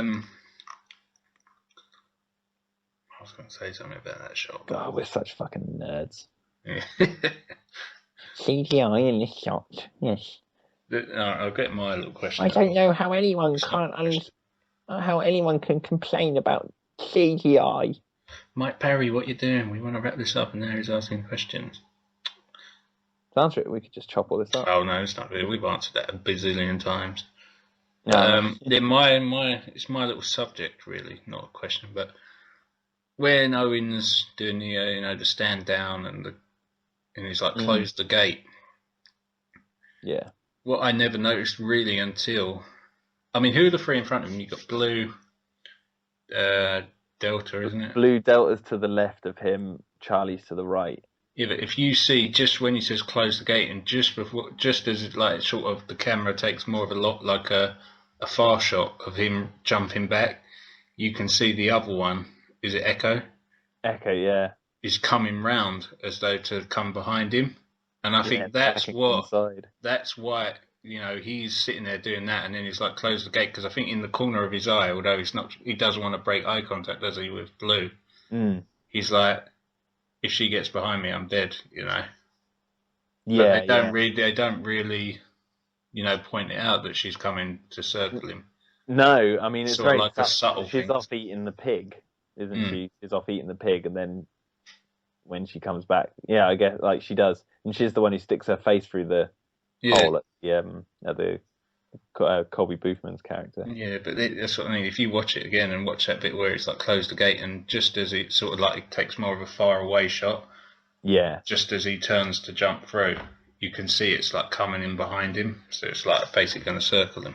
Yeah, and Echo is the one that pretty much is exactly the same as a raptor from Jurassic Park. Like you look at Echo and she's pretty much exactly the same. Like there's no difference at all. Even in coloration, it looks very similar. Still don't know which one's the one that gets blown up. I know it's not Blue, but that's it. The one who gets blown up, by the rocket launcher? Yeah. That's Charlie. Yeah. The youngest of the pup of the pack. Yeah. Gets rocket launched Muldoon style. Yeah, clever girl. I noticed this. There's so many like sort of subtle nods to the original film and the other films in Jurassic World. Like when Hamada, it only just dawned on me today. I don't know why it took me this long to work this out. But when Hamada's like looking at the blood on his wrist, and then he hears the twig snapping, and he like turns around. I never noticed that like when the Indominus decamouflages and sticks her head through the bushes, it's kind of like a giant clever girl moment. Clever girl. It's a clever girl. We could have shot it in this time. Yeah. But yeah, no, there was. I took a screenshot. I sent it to you earlier. Of the Indominus when it bites that guy and throws him in the air. Oh, God, if you play it really slow on the Blu-ray, it's basically one of his teeth like goes into his head. So that's why when it bites him, it's like. Ugh! I don't know if it was planned or that was just part of the CG. But I played that slow because whenever I see it in the cinema, I was like, I wonder if you slow this down, you can see what's going on behind the trees. Sort of like, like Muldoon, you can in a way, but you can't. It's just too blurred. Yeah, and Trevorrow said like that when you get the Blu-rays, if you go to like the Pteranodon attack sequence and go through every frame, you'll see like loads of little things going on in the background. Yeah, like in all the restaurants and stuff. So I've yet to do that, but I'm really interested in seeing it because I've noticed something I noticed the other day was like this guy hanging off a doorway with a Dimorphodon on his back, and he's meters off the ground. I don't know how he got up there, but he's like literally hanging off this door, or this balcony. That's it. He's hanging off this sort of like balcony area, and then he drops down. It's the beginning of the shot where the camera circles around the kids and then Zara gets picked up. Like it's just at the beginning of that shot. Yeah. That's the great thing about having it finally on Blu-ray is the fact that we can go through it frame by frame and look at it in all its gory detail. Yeah. I don't know if it's just me, but they've added, it sounds like they've added sound effects, like more sound effects to scenes. Like I've never noticed, especially, when Blue walks off at the end after Owen nods to him, like, no, Yeah. I mean, I even watched, a few times recently before the Blu-ray dropped, and that was like a streamed copy as well. And I never noticed these sound effects in that, and that was like a HD copy as well. Yeah. I never noticed sound effects like when he's running or she's running off. There's like some more raptor noises, and the T-Rex roar is different. Just before the Indominus gets done by the Mosasaur, the T-Rex roar sounds different. It sounds more Jurassic Parky. That's the money shot, I think. When like if you pause that Blu-ray at the right moment where the Mosasaurus is jumping out, the Indominus is roaring at the T-Rex and Raptor. Yeah. The Blue's got her arms splayed open and she's roaring, and the T-Rex is roaring. Like, there's no better shot. Just look at that. You've got the four main predators, not only of this film, but pretty much of the franchise. All you'd need is, like, for those Spino lovers, you need, like, the Spinosaurus in there. But for the most part, like, you're looking at, like, the four biggest predators on the island at that time, just roaring at each other. And it's like, how they managed to weave that into the story. Yeah. Like no idea, because it's such a unique sort of thing to happen. But yeah, cool. All right, one last thing before we go.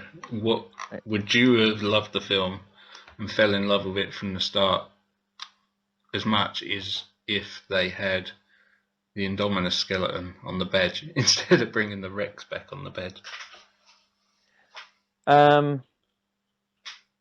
It would have been an early blow, do you think? I would have. Because obviously I would have seen that then, but we're talking about my personal experience. I would have seen that probably before being offered the Masrani gig. So I could imagine. Well, no, they offered. They did the logo, Yeah, I remember seeing like their logo, not the final one, the sort of grey one, the grey black and white one that was on the final poster. But I remember them having some sort of logo out. But if they like showed it, I think admittedly I would have been like, oh fuck, Here we go again. yeah, I would have been like, this is Jurassic Park 3 all over again. But no, well, I'm just saying, like, luckily they didn't do that. Yeah. If the film was exactly the same, I wouldn't have complained, because I'd have been like, okay, fair enough. Because I don't mind the Jurassic Park 3 logo with the Spinosaurus like too much. It doesn't piss me off as much as like it does now I've seen the film. When I was a kid, I was like, oh, that looks pretty cool. Yeah. But watching the film has made me go, no, they should have had the T-Rex on the logo. But now they have changed it back. Yeah. All right. I haven't really. I think we've been going for like over an hour and a half. Oh shit. I have to split this in two for it not to take 2 weeks to load to YouTube. Yeah. No. Anything else before we go? No, I'm all spent out. I think we just Yeah, I mean, I don't know if we can chat some more about some more stuff, and then we can just splice all this up into loads of like little ones, maybe. Yeah, but it's the end now, isn't it? Now we're back onto the Blu-ray. When I mentioned that, like, you could literally splice out all of the Terminator stuff, talk in the middle. Yeah, but I watched Jaws 3 the other day. Yeah, commentary for that. That's like Jurassic World, because it has a scene where 2 dolphins attack the giant shark. It's like watching raptors take on the Indominus. It's kind of weird now, isn't it? Like 2 years, 2 years and a bit. Obviously, we've been doing that. We like when we did the first Travaro interview, we knew nothing pretty much other than they were confirmed doing a 4th one. We didn't even know the name. Yeah. Back then, and now it's like the journey. It's out on home video now. That is almost the end of the line for that one film, isn't it? It's pretty much the end of the line. It is. It's done and dusted. That now Universal is like, okay. Obviously, they're not done with Jurassic World in the sense of obviously 2 and 3, but that's it. There's nothing more that they can do really. Well, I mean, unless we get like another DVD or Blu-ray with extra stuff in or stuff like that, and yeah, it's not. They'll keep the franchise going, like you said. They're gonna keep it fresh, but this film is. Yeah, when I bought it the other day, I felt that. I was like, I can't believe. That's why I put that tweet out. I was like, I can't believe I'm actually holding Jurassic Park 4. Like the 4th film is finally a part of my collection, and like the reason why that's so important is because there was years. Probably when I got to about 2008, I was like, I'm giving up. There's no Jurassic Park 4 coming out. Yeah. And I remember back then, like thinking, if they do bring out another Jurassic Park, it'll probably be a remake, or they'll do one that like is a direct sequel to number 1 without really referencing number 2 and 3. Like it'll probably just be it'll probably just retcon 2 and 3. I just thought they would never do anything with it. Like Jaws and that. They'll never remake Jaws. They'll never remake E.T. And I just thought, they'll never remake Jurassic Park. Yeah. Now Jurassic World's come out, like they're blatantly never, ever going to remake Jurassic Park. Yeah. Jurassic Park 4 is actually now the biggest one in the franchise. And why go remake the first one when the franchise is still, a hot tamale? Well, that's, it's when I did the first, obviously I don't know if anyone knows, but before our first episode on the feed, I did a few of these on my own, sort of like as a tester. And that first episode, it was like what was it, like 2010 or something. It was like 2 years between episode 1 and episode 2. But it was just like at that point of Jurassic Park 1, like no one was talking about Jurassic Park. Yeah. And then obviously episode 2, it was like a year or 2 later when they re-released it in the UK for some reason. Still got those? I've still got them on file, but they're fucking awful. Can you email me at least episode 1? I'd Why? love to go back. I'd love to go back and listen to it. I'm just like, oh, it's Yeah, this whole journey we've been on started because I broke my elbow on a push bike. Yeah. I drive a car, but I used to drive a push bike to work because at the time I worked only around the corner, so I was like, fuck it, and I fell off it and broke my elbow, and I couldn't do anything because I'm right-handed, and my work involved me using my arms. So I was just stuck at home, bored, like with nothing to do. Then I watched Jurassic Park on DVD, and I was just like, fuck it, I'm gonna do a podcast and talk about Jurassic Park because I was listening to like a lot of like the Smodcasts and that. So yeah. So yeah, it's funny you say that because I'm been on this little journey all because of my collection video. Just because one day after seeing the film in the cinema in 2D, I think it was 2011. No, maybe even it was before that. I was just like randomly going on YouTube, going, "Oh, let's look at what people have got Jurassic Park toy wise." yeah. And I was like, I wonder who's got some of the rare stuff. And then looking it up, and I was like, no one's talking about their stuff. It's just music, like over pictures or video, but they're not actually talking. I was like, this is really boring. And then I made the video where I was like, actually, do you know what? I'm going to talk the shit out of this stuff. Yeah, I think I see your video. Like I was on the toilet doing it and doing the old, the YouTube journey where you I was like watch something Jurassic Park, then on the recommending videos, and then I was like Jurassic Park collection. I was like, who's this chud? And I was like, oh, this guy is just as sad as me. So I think I messaged him and I said, Ian, like, do you want to come on the show? And then I was like, yeah, I'll bring the director along with me. Why not? Here's an interesting thing. Nublar7 on Twitter, or Josh, I think he's one of the moderators from JP Legacy, just tweeted saying, Jurassic World will remain in domestic theatres at least through till Thursday, October 29th. It loses 27 theatres in America, but still has 175. Think of that. It's out on Blu-ray, and everyone can own it. It's been on digital download for like 2 weeks now, and it's still in cinemas. Well, if you Google Jurassic World, I mean, for me at least, it still brings up showing times for the cinemas in Basildon, which is 10 miles away from me, and Lakeside, which is about 15 miles away from me. Yeah, it's only like one showing a day, but they're still showing it, so people must still be going to watch it. Yeah, I'm not. I've written it in. I'm in a town where I'm nowhere near anything, so it's coming up with nothing. Yeah. But yeah. Yeah. How awful is, like, you go on news for Jurassic World and there's so many people talking about, oh my god, there's going to be no heels in the sequel. It's like, really? Like, you watched a 2-hour movie about dinosaurs chasing people and all this sort of stuff, and you concentrated on a pair of fucking high heels. It's like, Jesus Christ. Yeah, well, Bryce, tell us how it won't be. How is that new? Who cares about the heels? Like, why? No wonder we went viral like a few times, because the rest of the news is just shit. Yeah, what I thought was pretty cool though was it was almost like full circle in a way, like with the Frank Marshall thing. A few news outlets covered it, like the mosasaur, and they were like, oh, and like you see a news article, and at the bottom it sort of just does a recent story, like Jurassic World director recently did this, and it was, and they were all referring to our interview.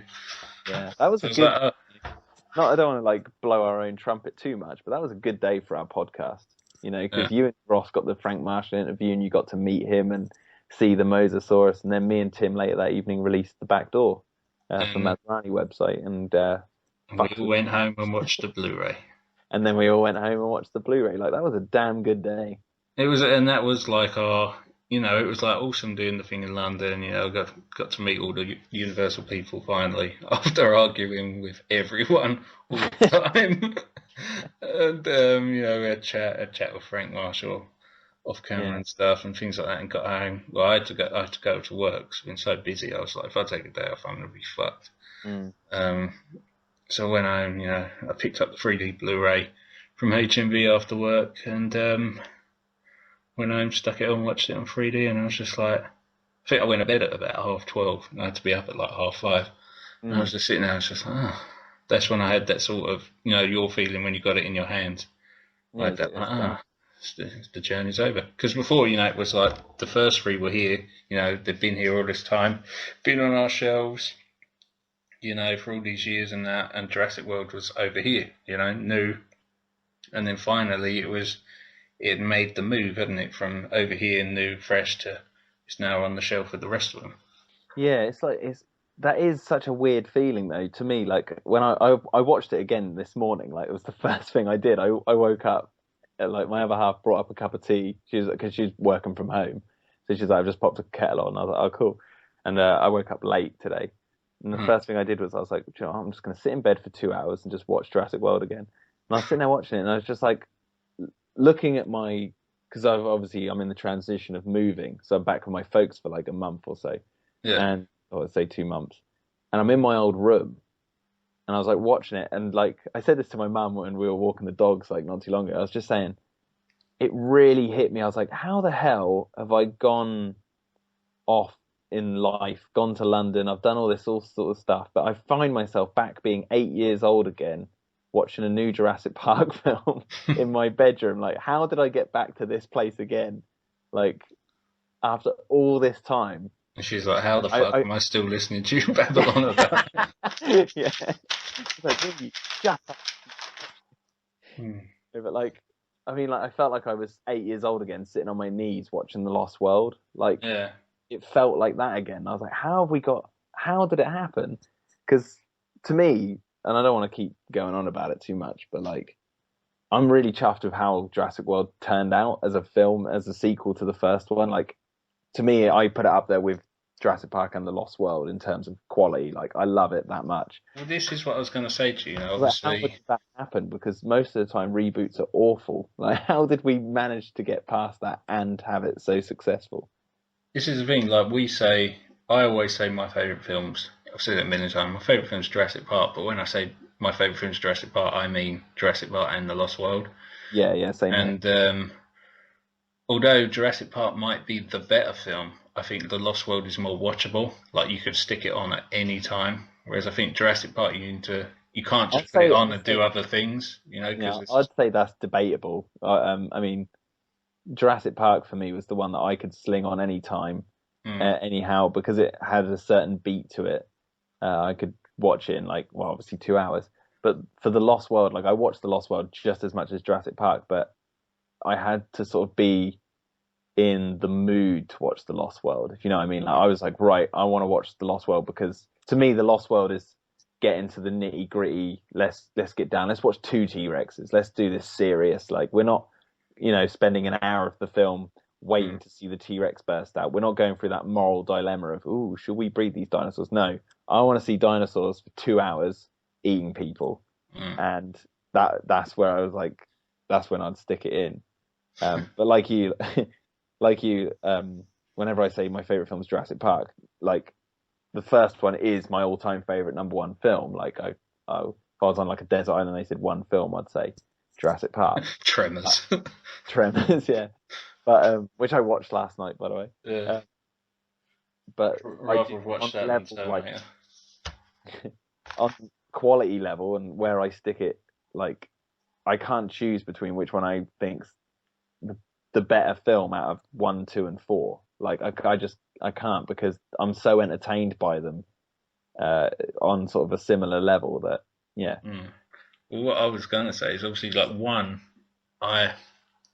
it's a film, if I put it on, I want to watch it. I want to sit down and watch it, whereas The Lost World, I can turn on the TV and put it on at any point. And it'll come on at any time, or I can put it on if I want to do some writing or editing or anything like that. Whereas 1, if it's on TV, I'll be like, I don't want to watch it from this point. I'll then feel like I want to put down what I'm doing and go put the Blu-ray on and watch it from the beginning.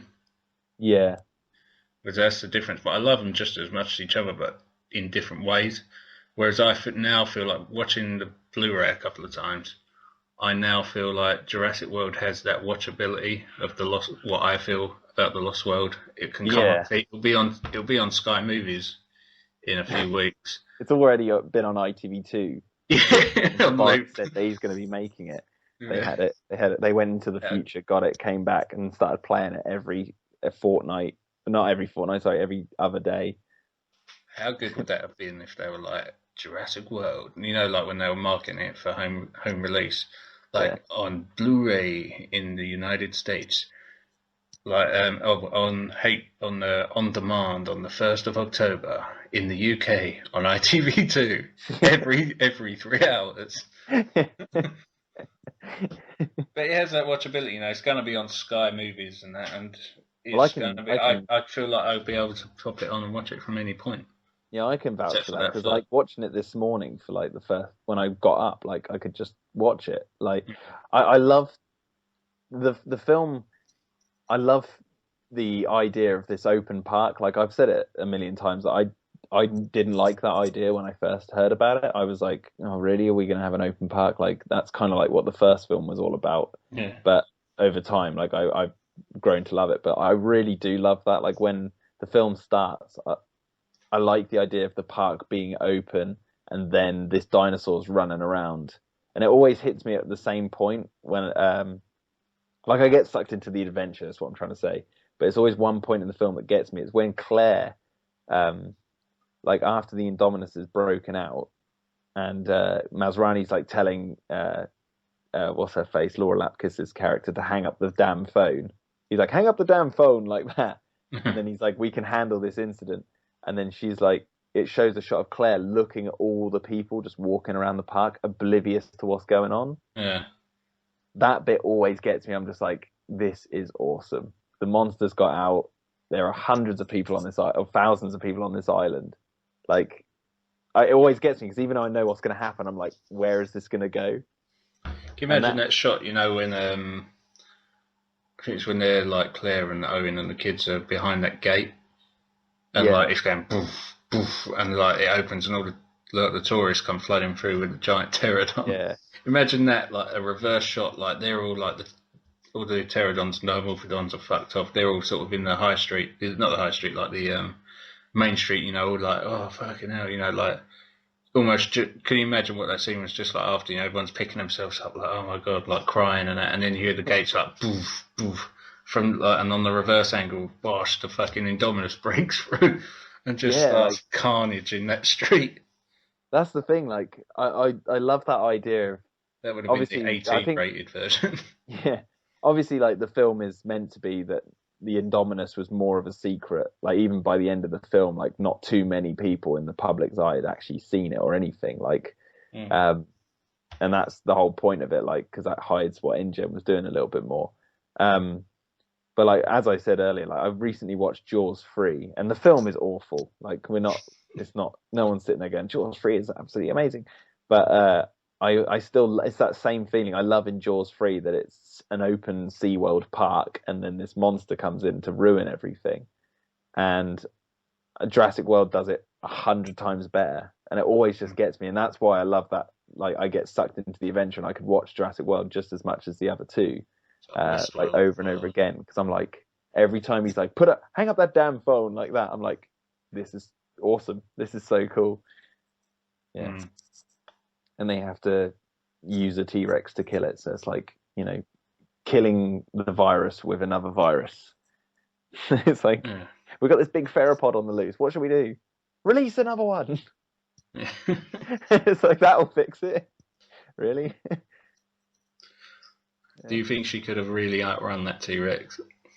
In heels, in real life, no. But it doesn't take me out because I'm with Colin on this.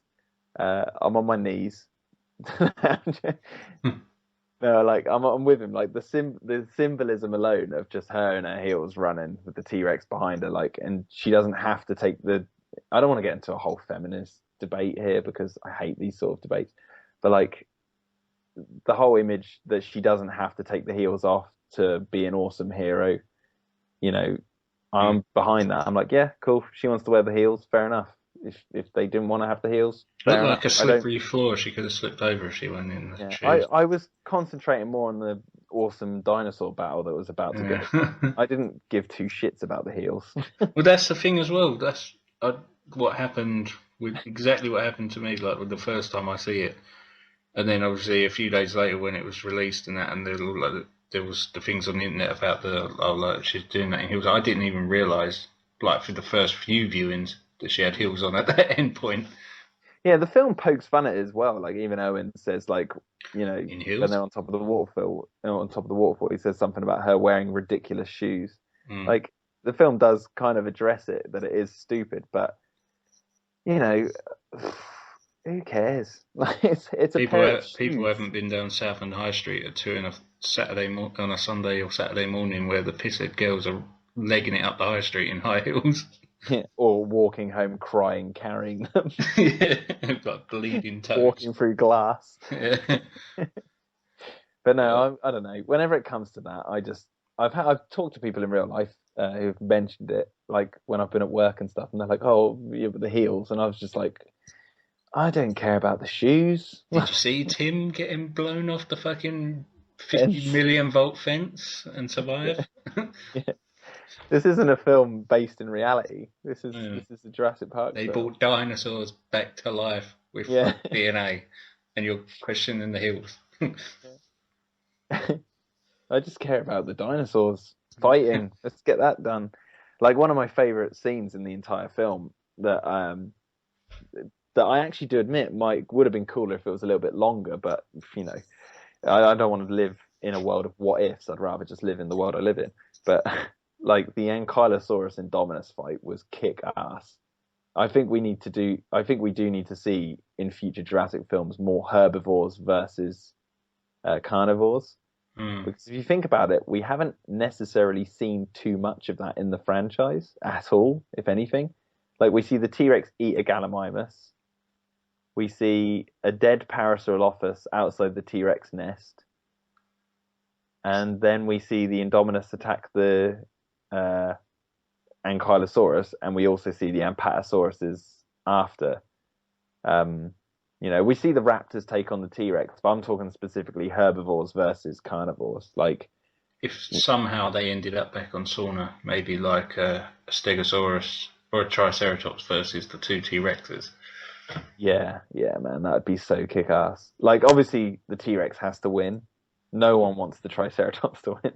Or like the pack of raptors taking down like an Apatosaurus or something. Yeah, like I remember these Jurassic Park trading cards, which I've still got. They show you the T-Rex running alongside a Brachiosaurus, and it's like biting chunks out of the side. And I always thought like that'd be so kick-ass to see on screen. Almost like the bus scene from The Lost World, you know, where it's beside the bus. But it's like that. Like we haven't seen the dinosaurs like as much. Like, cause even the Indominus fighting the Ankylosaurus, the Indominus is just killing it to assert itself as like a dominant predator. Like Owen says, it's trying to find its like rank in the food chain. But like I want to see more of that. I want to see more herbivores taking on carnivores, and I do love that sequence with the Ankylosaurus because it's just like, you know, seeing them in action, kind of seeing what they would be like. Well, that's the thing that I remember back in the day when they released the Jurassic Park 3 proper trailer, and I remember trying to load it with dial-up internet, with QuickTime player. Yeah. You know, watching it like 2 seconds at a time while it was loading. Yeah, I remember. And then like the scene of the raptors running into the field, and then you see all the herbivores like just fucking spreeing.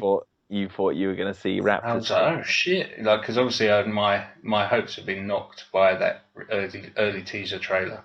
And then like that was quite early on in the trailer, and I was like, oh shit, what's going on? And then sort of slowly as it was loading, it was just like, yeah.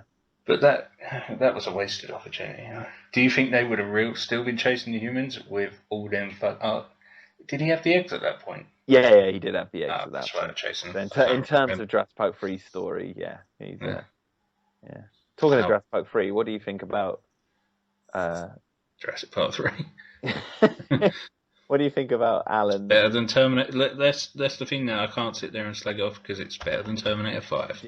You did say a few minutes ago that Jurassic Park 3 was better than Terminator Genesis. So yeah, that's what I was saying. That shows you how bad Jurassic Genesis. I was about to say Terminator Genesis. Terminator World, Jurassic Genesis. That's the title for number 5. For me, it's number 6 because the second in the series is Twister. So there's Jurassic Park, Twister, or The Night Lost of the World. Twisters. Did you watch that clip? I ended up watching 45 minutes of the movie. Hey, it's a twister! At the beginning. And it's like they're right next to it and they can't hear or see it. Even though they're all looking in different directions, but he can see it. Hey, and they can hear him go, it's a twister! You said watch up to... But okay, for people who don't know, Sam sent the rest of the podcast... For people who don't know, no one knows other than me and you. He sent me a link to this film called Night of the Twisters. And he said, watch the first 12 minutes. So I started watching the first 12 minutes. And as I said, ended up watching like 45 minutes of it. It's so boring. Like, I wondered why you were telling me to like watch it. And I laughed at that bit because I was like, why don't they hear the twister coming? Because it's so close. But they can hear him yelling. Yeah. But then I was like, the first 12 minutes is just this shitty bike race that like goes nowhere. The kid from Devon Sawyer from Final Destination. Yeah, Idle Hands. But it felt like they were building it up as in like all the kids were going to be biking down the street and then a twister was going to come and suck them all up. And I was like, I'm waiting for that, and then it never happens. And I was just like, this is awful. Why has Sam sent me this, and why am I watching it? And then 5 minutes later, I was like, I should really close this film down because I'm not enjoying this. It's just like, what's going on? He's having this bike race and one of the kids kicks him off his bike and he bends the wheel so he can't finish the bike race when he was right near the end. Yeah. He's having a chat with his mate for about half an hour and then his dad comes out or someone and he's like, you finished the race. You got to finish what you start. You know, and it's like, what the fuck's going on? Like, obviously that message is going to come up somewhere later where it's like, I got to finish what I started. Yeah. I mean... When I first started playing it, I was like, this actually kind of looks a little bit like Twister. I thought the look of the film, I was like, actually, it looks kind of awesome in some regards. But then as it progressed on, I was like, this is... It's a Twister! Who calls them Twisters? Other than they're trying to fucking... Tornado, you'd say Twister, wouldn't you? Yeah. Yeah, it was crap. But Twister's kick-ass. Yeah. Yeah, I'm trying to win people over. I'm trying to win people over with Twister. There's so many people out there who watch and go, yeah, it's all right. And it's just like, no, it's a damn good movie. Have you watched Into the Storm yet? Yes, I have watched it, and I was bored. You didn't like it, no?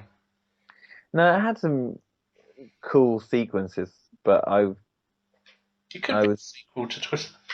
No. Yeah. No, it was just a bit...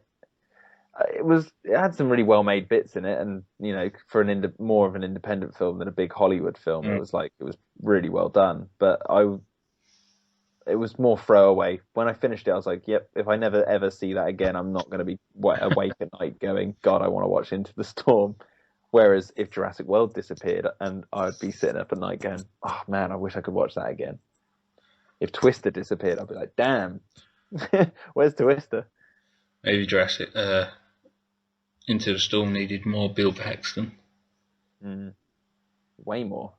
But I guess why I like to include Twister in the Jurassic Park universe is it's any excuse to shoehorn Bill Paxton into the Jurassic universe. Well, he needs to. He's been in Terminator, Aliens, Predator. And he's a damn good actor. I watched something with him recently. I watched this Weird Science. I love him in Weird Science. Yeah. Yeah. Do you know they nicknamed the Predator alien in Alien vs Predator 2 Chet? Did they? After him. Yeah. And that film was shit. What was I going to say? I watched this BBC One film about the makers of Grand Theft Auto with Daniel Radcliffe, and Bill Paxton's in it. And it's Bill Paxton versus Daniel Radcliffe for the most part. It's not good. It's not really... I thought it was going to be really interesting, but it kind of wasn't.